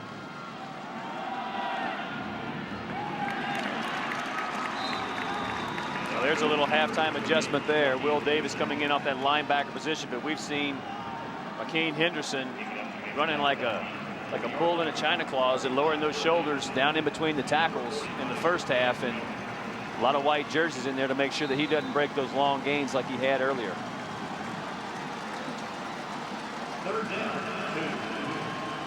Third down and 2 coming up now.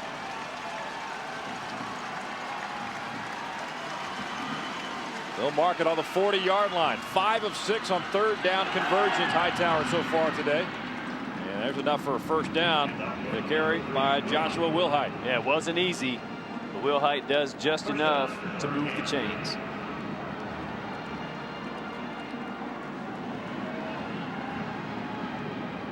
Wilhite has an interesting story. Last year, 2010, second game of the year, goes down with an ACL. Lost for the season. Wilhite really worked hard in rehab to get back into the swing of things. He did. Has stepped up in a very big way this year.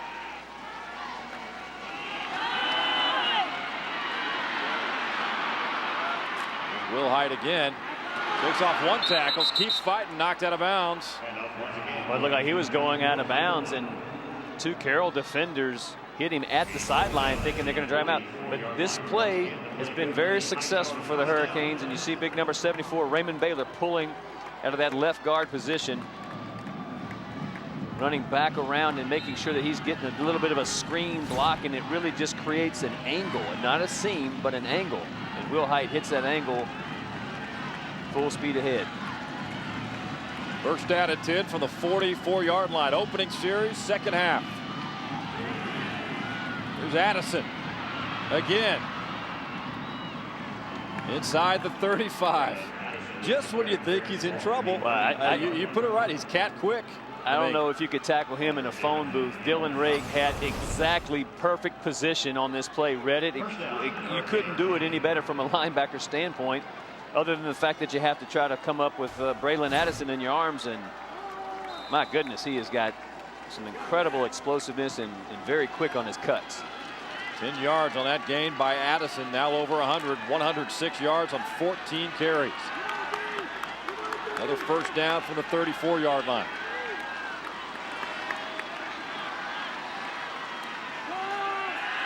Here's Addison. Nothing downfield. Again, he's on the move.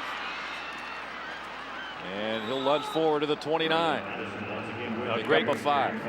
Great coverage downfield by the Carroll secondary. Matt Wofford comes in, and you can see he gets right in the face of Addison. But awfully difficult assignment for 6'1", 205 out into the open field to try to corner Braylon Addison and keep him from making moves. But that's very disciplined defense, forcing him out of the pocket. 4 on that play. Second down at 6 now from the 30-yard line. Here's Addison out to Ryan Nelson. Look at Ryan Nelson in the speed. Nelson takes it to the house. Touchdown, Hightower.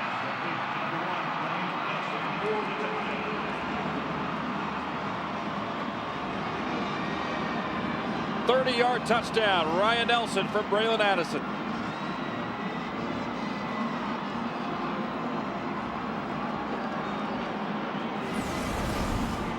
Well, a nice job of blocking at the point of attack, and Ryan Nelson, 46 catches coming into the game, averaging 18 yards, and just scored his 10th touchdown of the season. Big play receiver. Point after is up, and it is good. First series, second half, Hightower punches it in. And they extend their lead to 23-14. Still plenty of football left at Cowboy Stadium.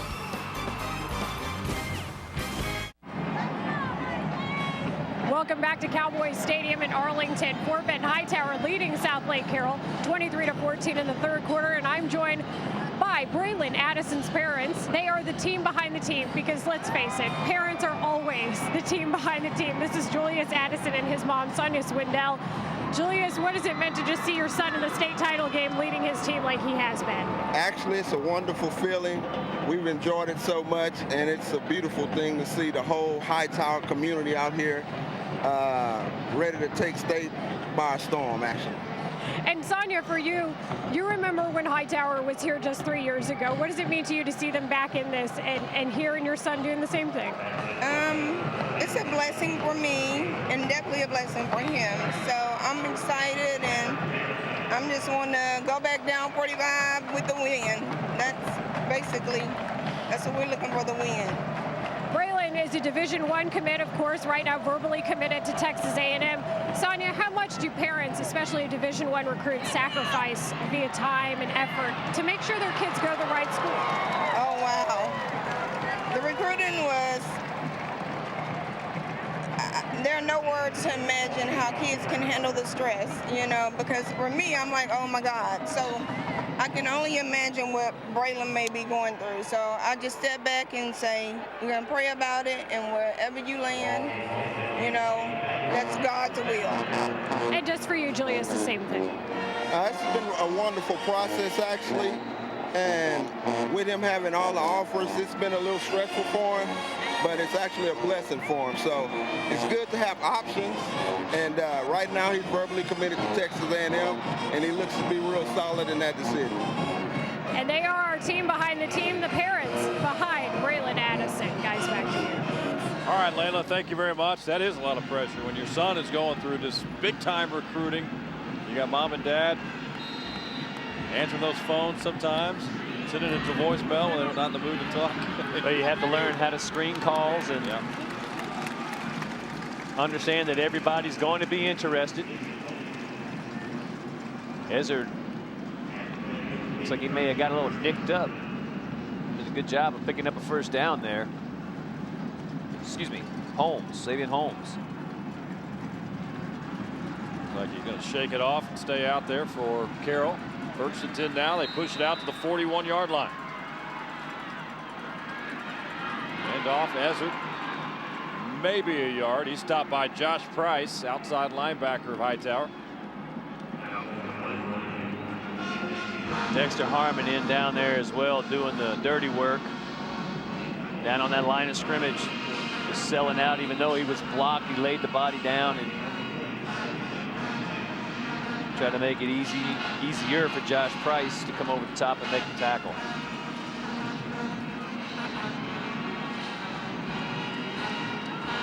Second down and 10. No gain on that play. They'll keep it at the 41. Kenny Hill, he's in trouble.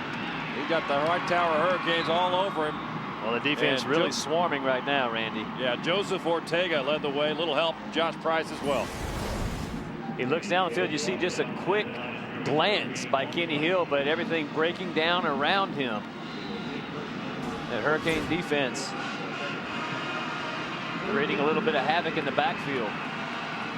This is a big third down play for the Carroll offense. Third and 10 now from the 41. Dragons looking for that conversion. Move the chains and keep it going here.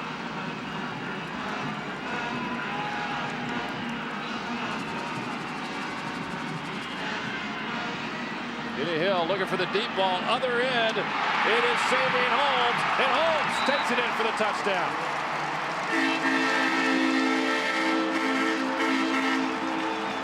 59-yard touchdown strike. Kenny Hill, Savion Holmes.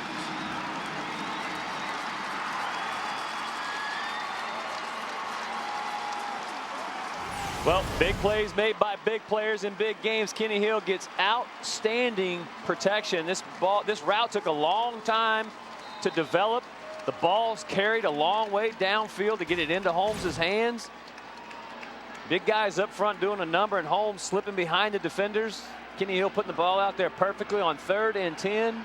When you need something big to happen for your team, he delivers. Extra point up and good.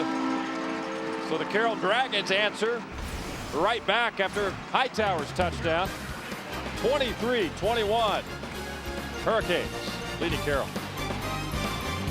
Barry Abercrombie's Hightower Hurricanes up 23-21 over the Carroll Dragons. Take a look at the brackets, Shay, and how Hightower advanced to the championship game. And went over Pearland, the defending state champions, there in the quarterfinal round. Yeah, and you see in the second round they beat Galena Park North Shore and San Antonio Madison in the semis. Jim Streety coaching that squad down there, getting his team all the way to the semifinals. And I tell you what, pretty heady competition running out of that bracket. And talk about catching fire, and this was mentioned earlier in the broadcast, but Hurricanes started off with 2 losses. They had a 1-point loss in the opening game of the season to Houston Eisenhower, and then the Woodlands comes to town. Of course, the Woodlands had a great run under Mark Schmid, making it all the way to the quarterfinals against Dallas Skyline before they exited the playoffs. But a deep run by the Woodlands. But again, you talk about this Hightower team kind of catching fire and getting on a roll here, playing extremely well in the playoffs. Short kick around the 17-yard line. Brought out by Wilhite. He's got running room, crossing the 45 into Carroll territory, all the way down to the 45. Randy, this play looked absolutely disastrous for Fort Bend Hightower.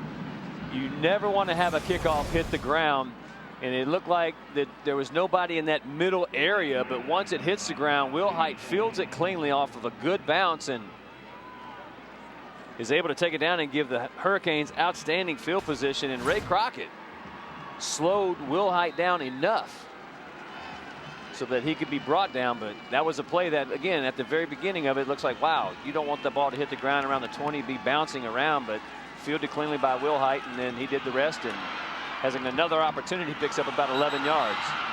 Ball comes loose. I think he was already down at that point inside the 35. Joshua Wilhite, big kickoff return, nice run there. Take a look at it here. Look like Sawyer. You know what? Laid a good lick on him in the balls. There's the ball right there. His knees still had touches on top of the player there. That may have been a live ball. Good heads up play for the Hurricanes to jump on that one and keep it going at the 33-yard line. So far in the afternoon, evening, 3 of 5. This was Braylon Addison's numbers through the air. 3 of 5 for 51 yards, 110 yards rushing. And Clone Kinsey checking into the game at that running back position. Only a junior for the Hurricanes. 5 rushing touchdowns. Keeping fresh legs in there. You have that long return by Wilhite. Make sure you have somebody who's fresh. Wilhite on the carry again. We got a Dragon player getting up slowly there around the 30-yard line. Nash Dickey with the stop for the Carroll Dragons. There he is right there. Well, look at the top of that helmet. And that is one tough kid. Talk about him again, only being a sophomore. He tries to make that play coming back to the left. 5'10", 225-pound sophomore Nash Dickey. 3rd down and 3 now from the 26-yard line for Hightower. Henderson, and he's shoved back by the Carroll defense. Tanner Jacobson. Will Davis in on that one as well, Randy. And I tell you what, But Nahi also, the linebackers coming down, really closing and filling. You see it staying spot on that tackle. 35, Will Davis. 169 total tackles. Oh, a little Aaron Rodgers move. How about it? Yeah, he's a stud linebacker now. Davis and Jacobs step up there. So we got a 4th down and 3 now. No gain on that play. 26, here's Addison. And he's going to be brought down at the 30-yard line. And it's Will Davis. We may see another belt move. How big is that play, Randy? Coming in off of that linebacker position. Again, he is the heartbeat of that defense. Braylon Addison trying to keep his eyes downfield. Doesn't pick up Will Davis in his vision. And you see Davis coming up with a huge stop. Open field tackle on Braylon's hard enough. Yeah. But the fact that he did it on 4th and 3 makes it even better. Hightower gives it back now. Carroll takes over. 30-yard line. 1st and 10 here. 5-minute mark. 3rd quarter.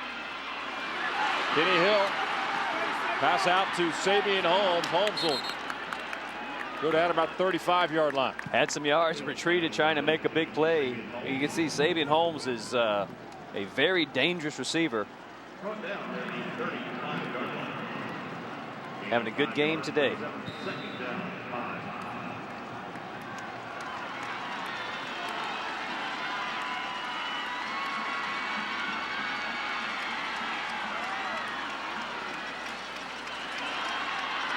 Hill and Holmes again out past the 40-yard line. And he's brought down on that play by Casey Edgley, Miles Houston. Well, take a look at the way that Sabian Holmes finishes this run. A 5'10", 165-pound senior. And he runs and pushes, forges right through 3 Hightower defenders to pick up that 1st down.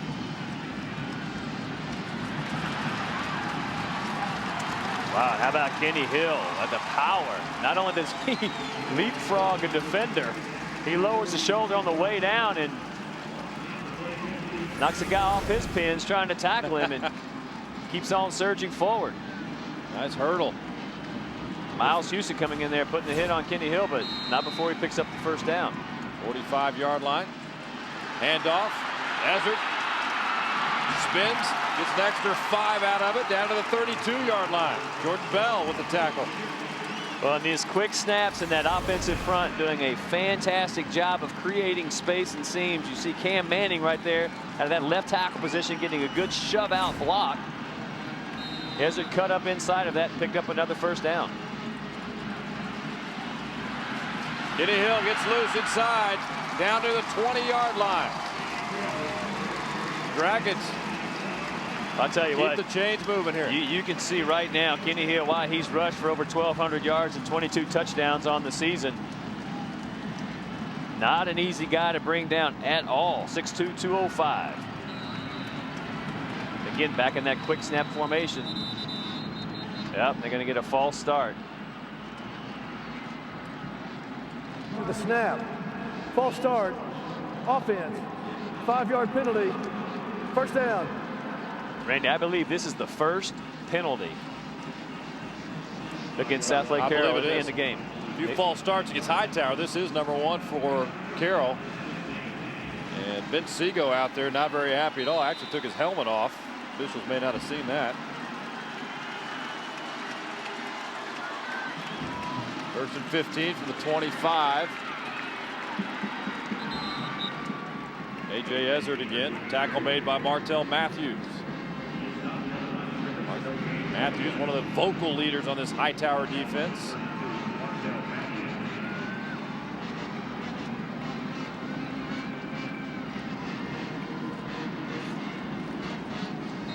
Clock continues to move. 3:15 and counting here.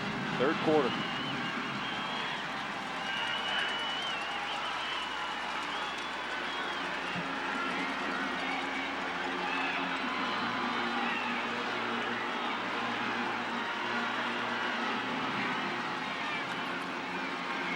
Hill looking over the middle. He's got his receiver. That's a touchdown for Southlake Carroll and Corey Kent. 25-yard TD strike.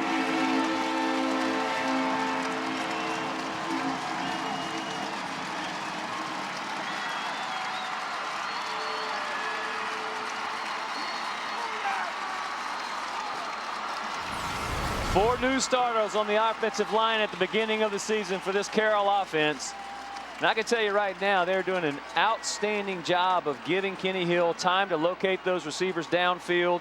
Corey Kemp comes up with a huge catch. Not only a huge catch, Randy, his first touchdown of the season. Perfect timing for Kemp. Extra point is up and good. 27-23. The Dragons from Carroll have reclaimed the lead here. Big guys up front giving Kenny Hill all the protection that he needs. Defense, that penalty is declined. The point after is good. Corey Kemp just sailing across the middle out of that inside receiver position. 12 catches, 109 yards coming into the game tonight, but none bigger than that one. In the ball game, Kenny Hill, impressive afternoon and evening here. 14 of 18 for 208 yards, 2 touchdowns, Chase. 69 rushing as well. He's having a marvelous game today. Well, understanding and knowing the offense, and again, we can hear from Coach Watson and Coach George about how well Kenny Hill understands the offense and how he can maneuver and get into good plays, get out of bad plays. But when you see it in person, it is really impressive. Never any panic. Very cool, calm, and collected. Dealing with the penalty along the way and just kind of dealing with that adversity. And that's what Coach Watson was talking about this week. Look, the guy's got a will to win. He likes the adversity. He doesn't get rattled. Put him in that position, he's going to put the team on his back. And it takes a lot of pressure off the coach, doesn't it? When you got a guy you can trust out there to get it done. Absolutely. So here we go now, 2:49 to go. Ty Cummings will kick it away once again. Back of the end zone is Brian Smith. Ball's loose. And Braylon Addison, I believe, will jump on that. A close call here for the Hurricanes. They'll bring it out to the 20-yard line. I'll tell you what, Ty Cummings is just booming the ball off the tee on these kickoffs. I mean, Randy, he is driving the ball 8-9 yards deep in the end zone. Yep. That's amazing. Only a junior. Good leg for him.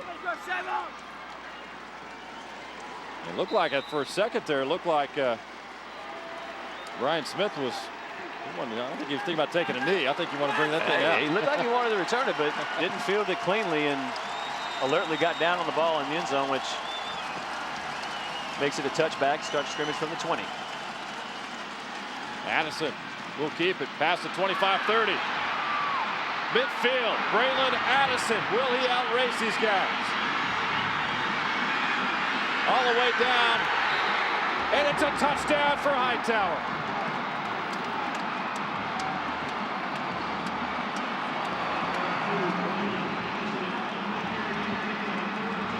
Well, 80 yards for Braylon Addison. You want to talk about putting a spark back into your offense. Design run the whole way. Braylon Addison decides to take this one on his own. He cuts upfield, and how about the speed? Look at the way that he finishes this run, though, Randy, down here at the end. It's great pursuit, but he's just strong enough. He has enough speed and enough will to twist himself, stay in bounds, first of all, and get into the end zone. That looks like they may be going for 2 here. Braylon Addison. When it's a foot race, he usually wins. 17 carries, 186 yards. Putting on a show here. Well, only leading by 1 point now, going for 2 to try to give themselves a 1-score lead. And wow, the ball lofted it up there for Weathersby, nearly brought that one in. Yeah, just knocked away at the last minute. Dick Melisic, the defender. Ball looks like it's secure, but Melisic never takes his eyes off the ball. Randy uses that left hand to push it through the hands of the receiver.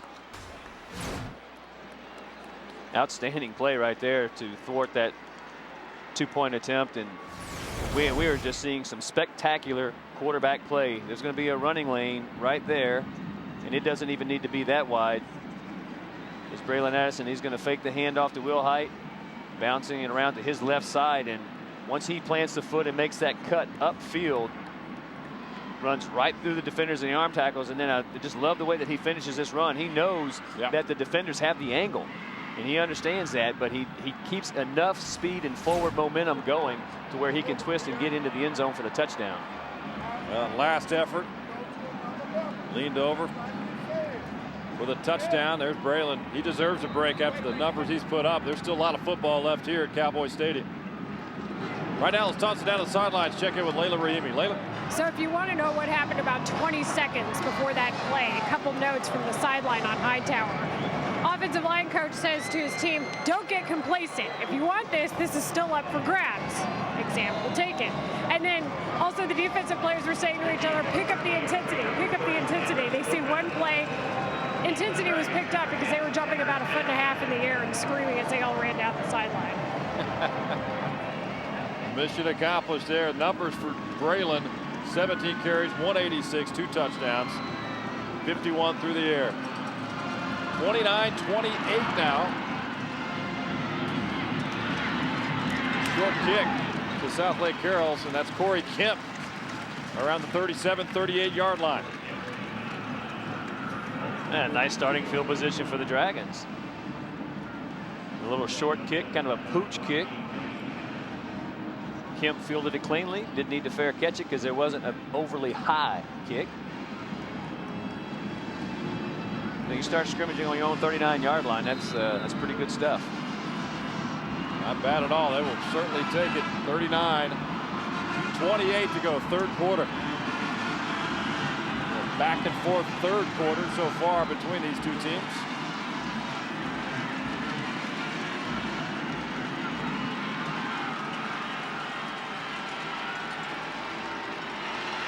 Kenny Hill out to Savion Holmes. He's met quickly.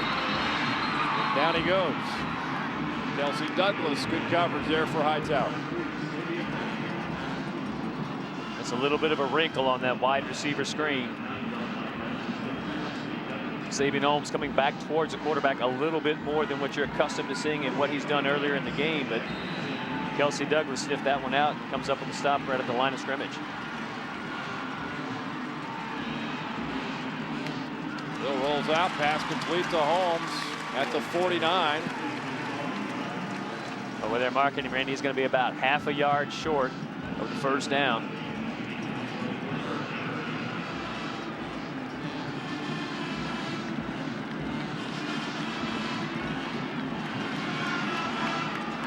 Third down and 1 coming up now for Carroll. 1:30 and counting here, third quarter.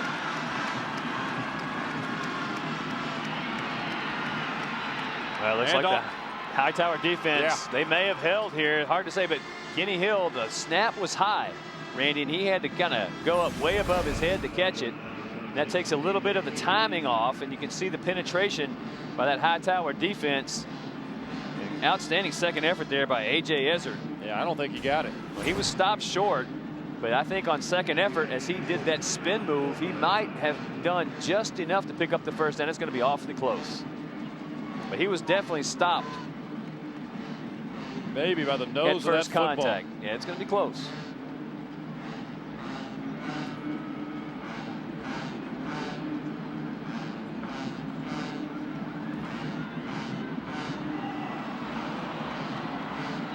Maybe a half inch.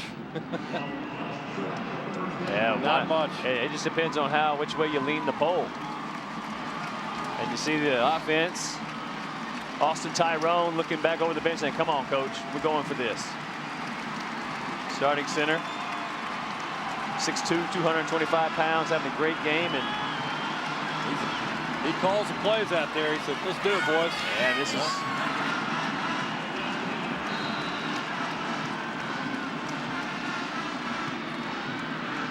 There's Kenny Hill. That's enough, looks like, for the first down. Well, it certainly wasn't easy. Yeah, he had to earn it. Yeah, just enough for first down. Change will move for the Dragons. Derek Smith, number 63, though. Look at the penetration that he gets. Forcing Kenny Hill to have to just take what he could get and kind of just stuff it up in there and fight for an inch, and that's what he needed. That's what he got.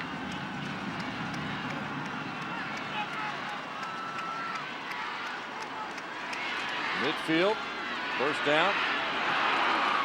Hand off to A.J. Ezzard. He slips as he tried to plant that left foot around the 48-yard line. Well, beautifully read there by Kelsey Douglas.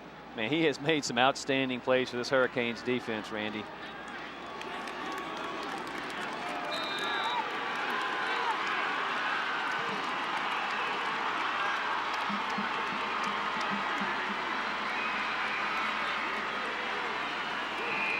Loss of 2 on that play, so second down and 12.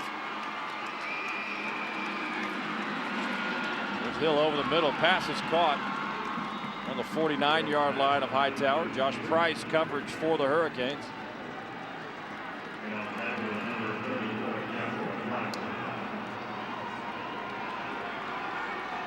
And the clock will wind down here to end the third quarter.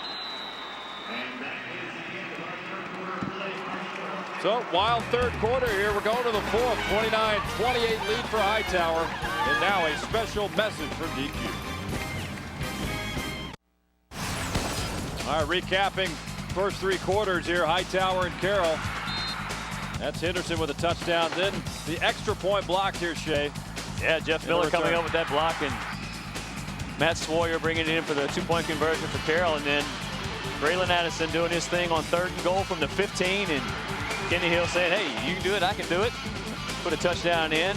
Ryan Nelson, nice little pitch and catch right there for a 30-yard touchdown run to start the second half, and Corey Kemp coming up big on the answer from Kenny Hill for the touchdown.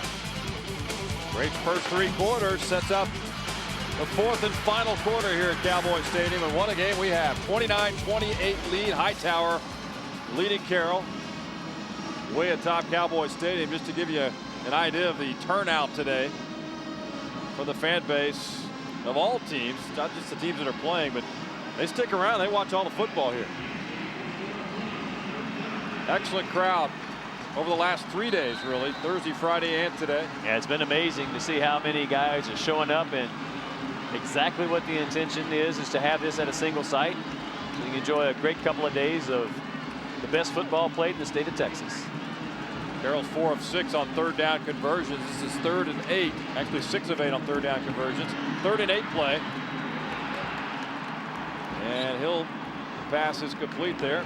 That's to Ezzard. Good coverage by Hightower. Tried to run a little bit of trickery right there, but too much team speed on that Hightower defense, Randy. Kenny Hill took that ball, tucked it into his arm, and acted like he was sprinting off to the right side. Stops on a dime, throws it back over the top to Ezzard, but that was one of those deals where that Hightower defense and the speed, staying at home, they come up and shut that play down. Bill Carroll will punt it away here. And back for Hightower on the 10-yard line. Joshua Wilhite. Well, back there with Braylon Addison as well. Addison looks like he's going to get a chance at this one. Sam Downey will punt for South Bend Carroll. Here's Addison. Had a little bit of a seam at the 20, but he's brought down. Again, they'll start on the 25-yard line. Well, and you see him slapping the turf, going oh so close. Very dangerous. Again, we talked about him earlier. He's returned 6 punts this year for 187 yards and a touchdown. Try to get the ball in his hands as many times as you can, and that's what Coach Abercrombie's trying to do. Kind of surprised they kicked to him there. Well, yeah. You know, they've kind of avoided him most of the day on these punts and kicks.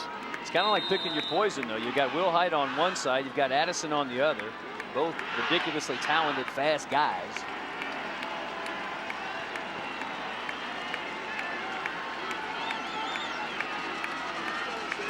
Hightower gets it back, 1st and 10. They'll mark it from the 24-yard line. Addison out to Ryan Nelson. He spins for a few extra. Tries to find, ball's loose. Carroll says they've got it. It's a mad scramble around the 30-yard line. Everybody on Carroll's sideline says they've got the football. And they do. They've got it. Dragons get a break. Ryan Nelson fighting for extra yards off of the bubble screen. And this Carroll defense alertly. First player to hit him, sticks him up. Looks like Will Davis. He's going to be a part of this. You know that. Here's the catch. Take a look as Nelson starts to fight in and spin for more yards. And just a straight strip right there. Davis makes sure that he knocks the ball out. And the white shirts flying around the ball come up with it, and that's a huge turnover. So big break for Carroll. They'll take over here at the 29-yard line. Key turnover by Brian Nelson. We're talking about Will Davis being the heartbeat of that defense, and he comes up with a big play for his team. Here's Kenny Hill, brought down around the 25-yard line. Senior Jordan Bell tripped him up. Stays in bounds. Clock will continue to roll here. 5A Division I state championship. 5A Division II title game. Coming up next, Dekaney and defending state champion Cibolo Steel. They'll be followed, of course, by the high school scoreboard live to wrap it all up. 8 seconds on the play clock and counting, and Kenny Hill calm, cool, and collected. And I find Tyler Barnes. His first catch of the afternoon, coverage by Joshua Thomas. Barnes, Randy, one of those guys that are filling in for Peyton Williams. We talked about that a couple of times today, but it's kind of been wide receiver by committee. Corey Kemp obviously contributing on that touchdown catch. Tyler Barnes making a contribution on that play.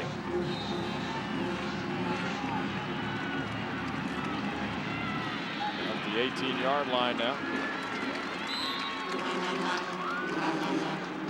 Gets it down to 15, brought down by Joseph Ortega. Yeah, one of the things that makes this offense in this scheme so effective is you have to keep your linebackers in. You can't sail out and go cover the slot receivers and go out to the wide receivers. You've got to make sure you've got enough bodies in the middle to make a tackle, and that's why you see that zone read and that run. Here's Kenny Hill.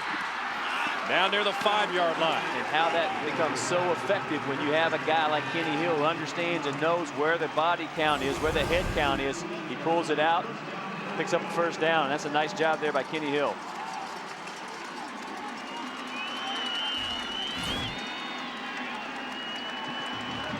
First and goal from the 6-yard line now for Carroll. Looking to reclaim the lead here, down by 1. There's Hill, straight up the middle, touchdown Carroll.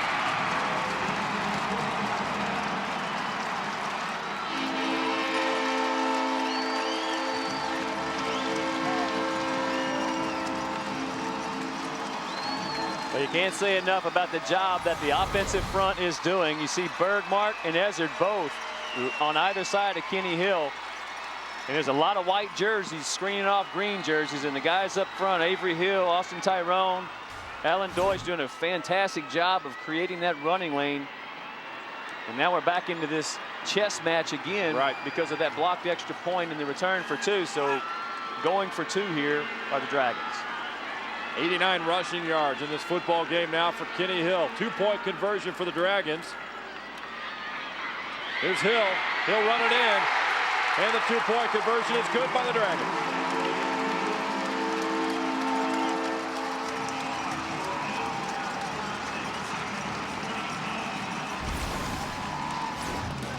We're going to take a break. Plenty of football left here. 9:18 to go. Carroll back on top, 36-29. Coverage is brought to you by State Farm. Visit texas.statefarm.com to score the ultimate VIP experience. By your local Texas Ford dealers, check out the F-150, the truck of Texas at texasford.com. By Academy Sports and Outdoors, right stuff, low price, every day. And by DQ for the best tasting treats, eats, and drinks in Texas. DQ just tastes better. Welcome back, Cowboys Stadium. Setting up for a nice final stretch here. 9:18 to play. Carroll back on top after the touchdown and 2-point conversion. Look at the numbers by Kenny Hill on the ground. 17 carries, Shea, for 186. 2 touchdowns. And really, we talked about this earlier about the will that he has and put this team on his shoulders. I can tell you the way that he's running through and over guys to make sure that he's doing what he needs to do to keep his team in this game and stretch out to a little bit of a lead has been very impressive. And opportunistic, Randy. Good teams create turnovers. Will Davis, again, at that linebacker position, caused that fumble, and that allowed this Carroll offense to scrimmage from the 30-yard line going in. So with the short field, and they take advantage of it with the Hill touchdown run. A long kickoff by Ty Cummings. Again, Will Height acting as if he's going to bring it out. Last second takes the knee. So Hightower will begin on their own 20. Again, just take a look at how far these kicks are going. Oh, very back of the end zone. I mean, that's just tremendous leg strength and consistency. 36-29 lead now for the Carroll Dragons.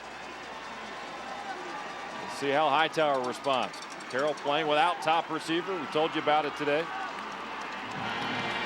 Peyton Williams, he's their leader.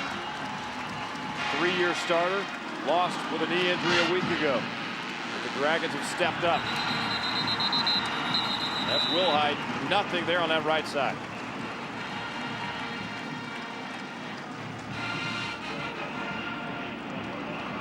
See Matt Watford coming out there, encouraging the fans to get loud. It's been a battle down there on this front, this 3-man front for the Dragons. Wilhite's number so far, 13 carries for 67 yards out of that Hightower Hurricane backfield tonight. Second down and 9 play. Here's Addison. He's got running room. Tries to get to the 35, not quite there. Right down on the play by Nick Melosick. Also Matt Sawyer in there. Tanner Jacobson got a hand on him too. Yeah, Braylon Addison just kind of has that in cruise control. You can see he's not running at top speed. He doesn't need to. As he bounces out around that side, he's letting the blockers downfield set up for him nicely. He gets down, picks up the first down, but that's one of those plays where at any point in time, if he gets the lane or the seam, he can hit the Jets and he'll be gone. First down now from the 34. Hand off to Wilhite. He's got a little room up the middle. Down to the 44-yard line. McClellan and Tanner Jacobson. Also a little help from Jeff Miller on that play for Carroll. Brings down up a second down and short here. Looks like they're maybe about a yard short, maybe a little less than that.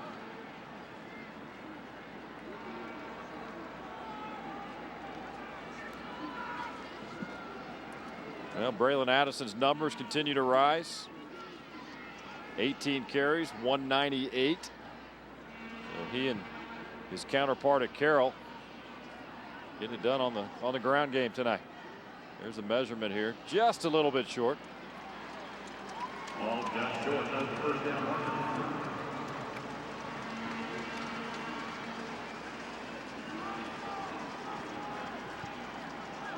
Bring up a second down play. He'll gladly take a 2nd and 1. Put him in great position here. Short yardage, you see Addison going under center. Normally he's back in the shotgun, getting down under center in the traditional I formation.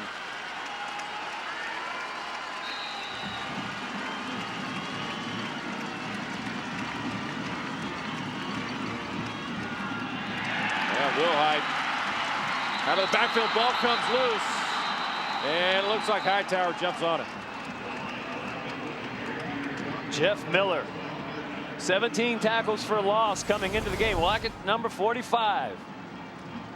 Crashing down right on top of Wilhite. No way that he was going to pick up that first down. And fortunately for Hightower, they get on top of the ball because that was clearly a fumble. A couple of strips there by Jeff Miller.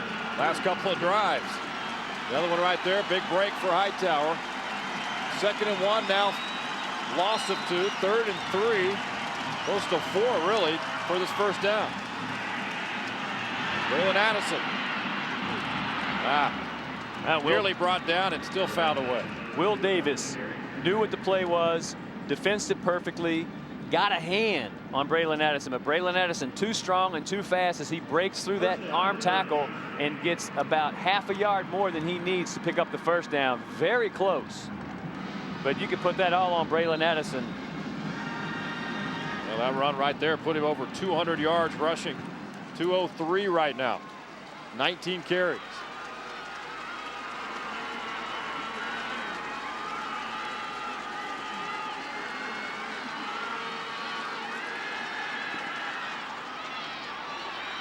Pass is complete to Wilhite. There's a flag. There's a flag. Looked like maybe a horse collar. Joshua Wilhite has not caught many balls, only 7 coming into the game. Get the call here. Personal foul, horse collar on the defense, 15-yard penalty, automatic first down. Take a look at the play again. There's the horse collar right there. Down goes. Well, that's hard to say, man. It's just a great hustle play. And you see the arms are not around. That's Brian Bonacci, the linebacker. And you can hear the displeasure from the Carroll side. You know, the horse collar is when you grab the guy by the back of the jersey and yank him back. And you're selling out, going at him full speed like that. And that's a tough call, but it does go against the Dragons defense. It's down at 10 now. Added 15 yards to it, down to the 32. Somehow Addison got away from that pressure. And he's out of bounds around the 33-yard line. Braylon Addison, not a big guy again, but Matt Wofford swarming right over the top of Braylon Addison. You take a look at number 91 coming in on the top of your screen, defeats the block extremely well, fighting down to get around the legs of Addison, but he shakes out of it. Although he doesn't pick up but maybe a yard, call it 2nd and 9 now, at least he avoids the sack, because that would have been about a 7-8 yard sack if Watford would have been able to bring him down. Somehow he picks up a yard out of that play. That's just amazing. 2nd down and 9 now. They mark it at 31-yard line. Clock at 6:27 to go, 4th quarter. Barry Abercrombie always has told us he doesn't panic too much. He feels like he's got the athletes, playmakers to get it done. He's seen it happen several times this year.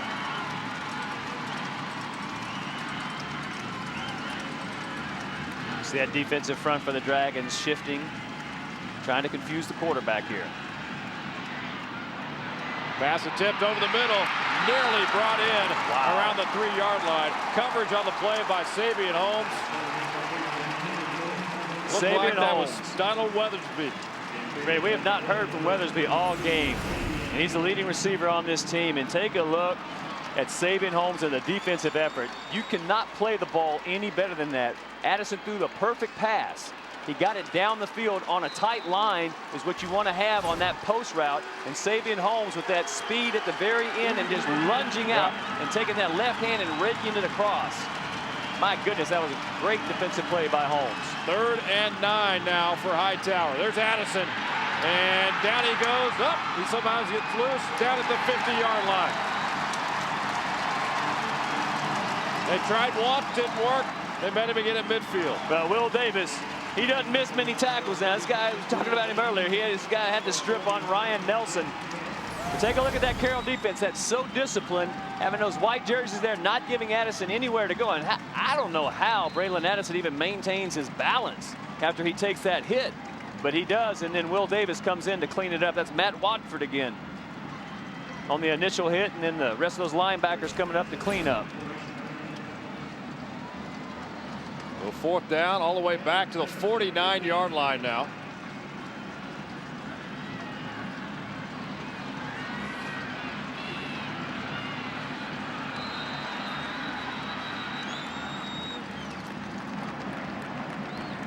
Delay of game, offense, 5-yard penalty, 4th down. And Braylon Addison back to punt now, trying to catch his breath too after that play. They'll push it back a little bit more. And back for Southlake Carroll is Tanner Jacobson.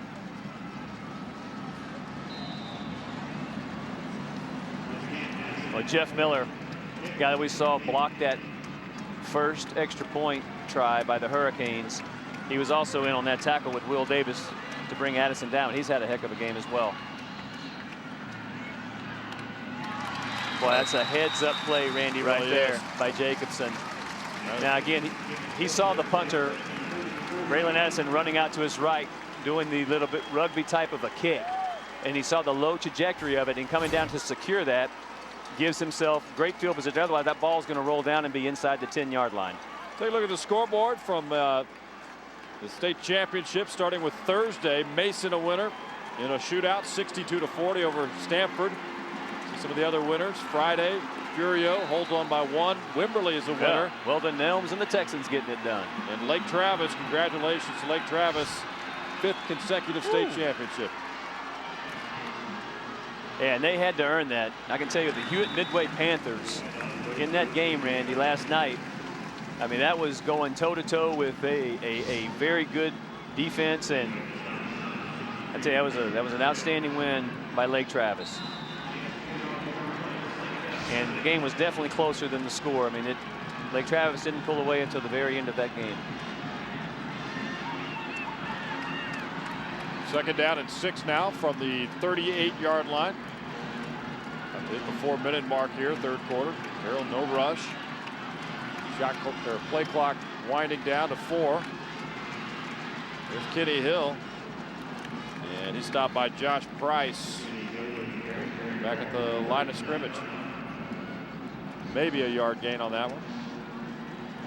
Right now, let's toss it down the sidelines. Check in with Layla. We take attendance because it's a high school game. And attendance for this game, 42,896 is the official attendance at Cowboys Stadium today. The game prior to this, 43,369. And just in case you're really taking attendance through 8 games so far, we've had 169,762 people watch these games. Pretty exciting. Thank you, Layla. Great numbers. And gives you an idea of just the excitement here. Everybody wants to watch their football on all levels, all classifications. But in a very heads-up timeout by Hal Watson right now, because this is as critical of a juncture as you're going to find in the game. Leading by 5, 3:18 left, and 3rd and 5. You have got to pick up this 1st down. You don't want to give the ball back to this Hightower offense. Take a look at the scores from today. This is game 2 of 3. First ball game, the Class 4A Division II state championship goes to Aledo, their 3rd consecutive state title. 49-28 win over Manville. Matthew Bishop, 5 touchdowns. Yeah, Jonathan what a great Gray, game he played, huh? He really did. 241 yards rushing for Jonathan Gray. You see the update here, and then the nightcap, Spring Decaney and defending state champion Cibolo Steel, 5A Division II state championship. Everything's wrapped up tonight at 11 o'clock on the scoreboard show. And congratulations to Coach Buchanan and Aledo for their 3rd consecutive state title win. 3rd down and 5 now for Carroll. They're 6 of 10 on 3rd down conversions. And the tips throughout the ball game here. Big one right here from the 39-yard line.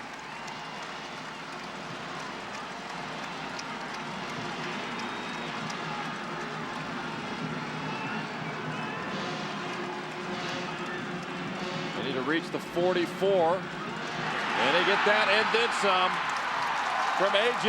Ezzard. Josh Price brings him down, but a big gain from Ezzard. Well, I don't know if A.J. Ezzard, as a sophomore, has had a bigger run in his high school career. Certainly, he's only been playing for a year, but my goodness, what a great job of hitting the seam, full speed ahead, picking up that 1st down. That is going to force the Hurricanes to start using some timeouts. They do have all 3 of them left. But the play clock is running, as is the game clock. Inside 3 minutes to go here. New set announced for Carroll at the 42-yard line of Hightower.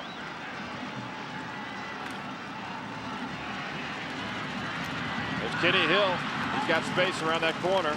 Stays in bounds. Well, you saw him 36. nursing that run very gingerly, making sure that he didn't build up enough speed and momentum as he was going toward the sideline, making sure that he could stop, hop, and get back in toward the field to play.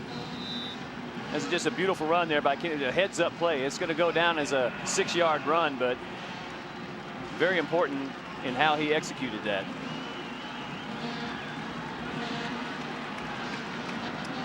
Picks up 5, 2nd down and 5 from the 37. Play clock down to 5 now.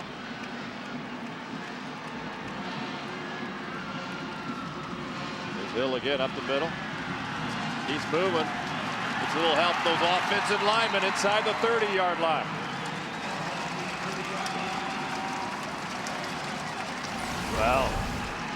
put the game and the ball in his hands. He fields that snap with the left hand only, brings it back down, but lowers the shoulders and continues to fight forward. Guys are stripping away, and he knows they're going to be coming after the ball. Does a good job of securing it.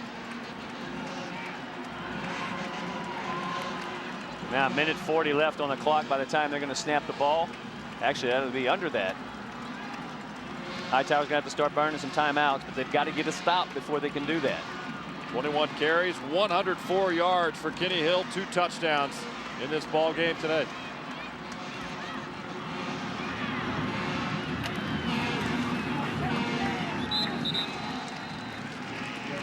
Keep it again.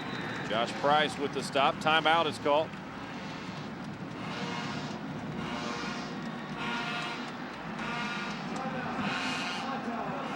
Hightower takes the timeout. They've got 2 remaining. Carroll with 2 remaining as well. 1:21 to go here. Oh, and Corey Kemp out there, that wide receiver position, fighting off a blocker, doing the best that he can to get down and contribute. And I tell you, Randy, I've really been impressed with the way that this Carroll offense has rallied around the team and the scheme and making sure that they're contributing and making the plays that they need to make to win. Again, Kemp coming into the game, no touchdown catches, only 12 on the year. Comes in with it, has a big touchdown catch in the first half and giving it all the effort that he needs to do, but certainly coming in and doing it wide receiver by committee to fill in for Peyton Williams. We just saw a shot of Williams right there. There he is, number 5 on the crutches, motivating his teammates. It's exactly what Coach Wasson was talking about last week when he went down with that ACL. Well, and the offense, he challenged these guys. Yeah, and the offense we talked about that he had 91 catches, 1,100 yards, 10 touchdowns. It's a lot of offense to miss in the state championship game. 3-year starter in this program for Carroll. They missed him today, but they're trying to win one for him. 36-29 Carroll lead. Trying to keep this drive alive. 2nd down and 7 now.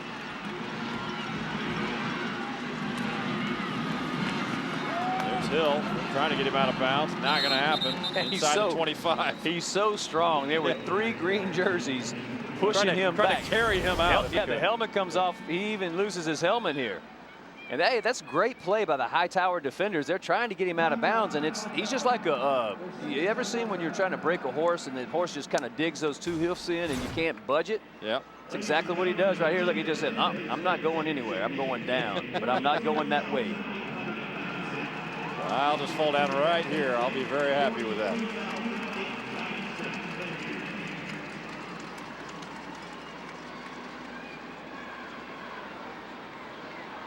Another timeout by Hightower. They're down to 1 now. And a big 3rd and 5 coming up. Time is not on their side, though. 1:12 to go here, 4th quarter for Barry Abercrombie's Hurricanes. Well, another very important 3rd down for both of these teams.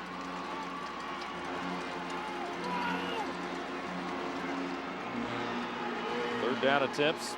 Conversion 7 of 11 for Carroll in the football game. Big one here, 3rd and 5.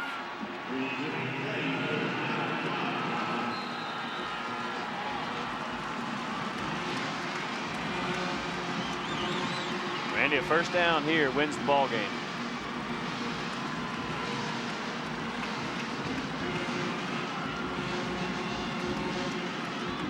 Kenny Hill up the middle.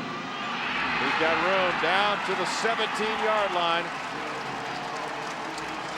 And that's pretty much going to do it right there.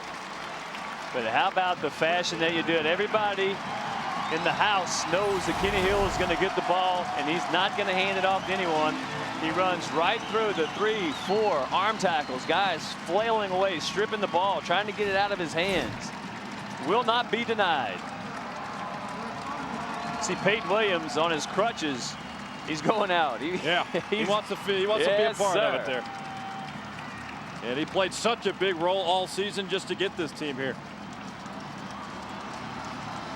Well, you see Kenny Hill, he's jumping up inside of that huddle. You see the number 13 jersey popping up and down, and he knows what that 1st down means.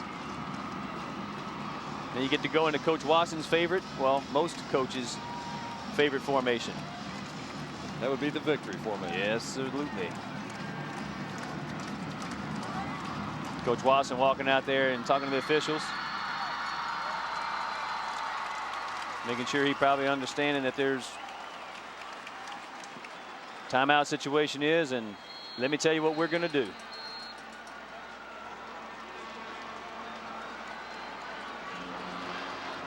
We got it down the 18-yard line. No timeouts left for Hightower. They've used their final timeout. Carroll has 2. They won't need them. Kenny Hill taking a knee. And the clock will start winding down here at 1 minute and counting.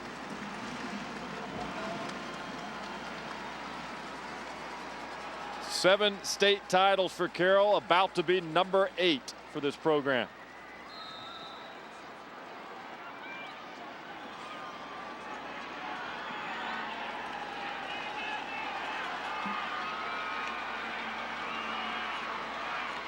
Play clock at 12. He should do it right here.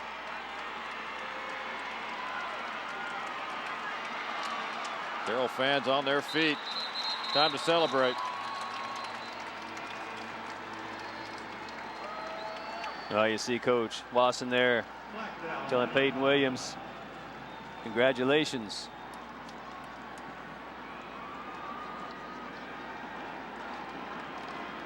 Offside. Fence.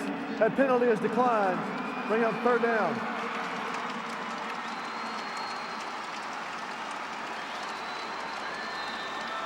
Well, one more snap. Yeah, actually won't be needed. 17 seconds left. He'll take it, maybe. It's over. Southlake Carroll, 5A Division I state champions. Number 8 for the program.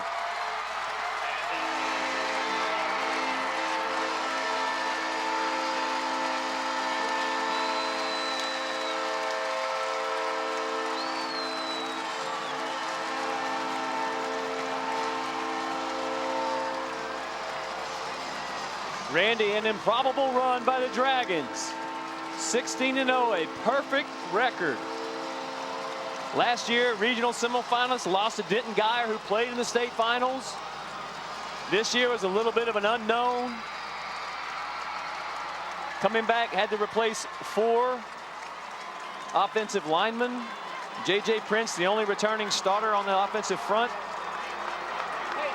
With Peyton Williams, you see him all smiles. Yeah, the offensive line got better. This team gelled. They did what they needed to do. They go undefeated. My goodness, what a great story.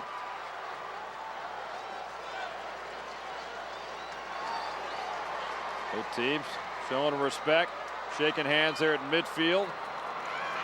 And shortly they'll begin handing out the medals and the championship hardware. I think the folks at Carroll will make space for another one, don't you think? Oh, there's always room for trophies. Always room for trophies. But, you know, thinking about the other side here, I mean, Fort Bend Hightower, Coach Abercrombie did an amazing job of getting this team righting the ship. Lost their first 2 games of the season.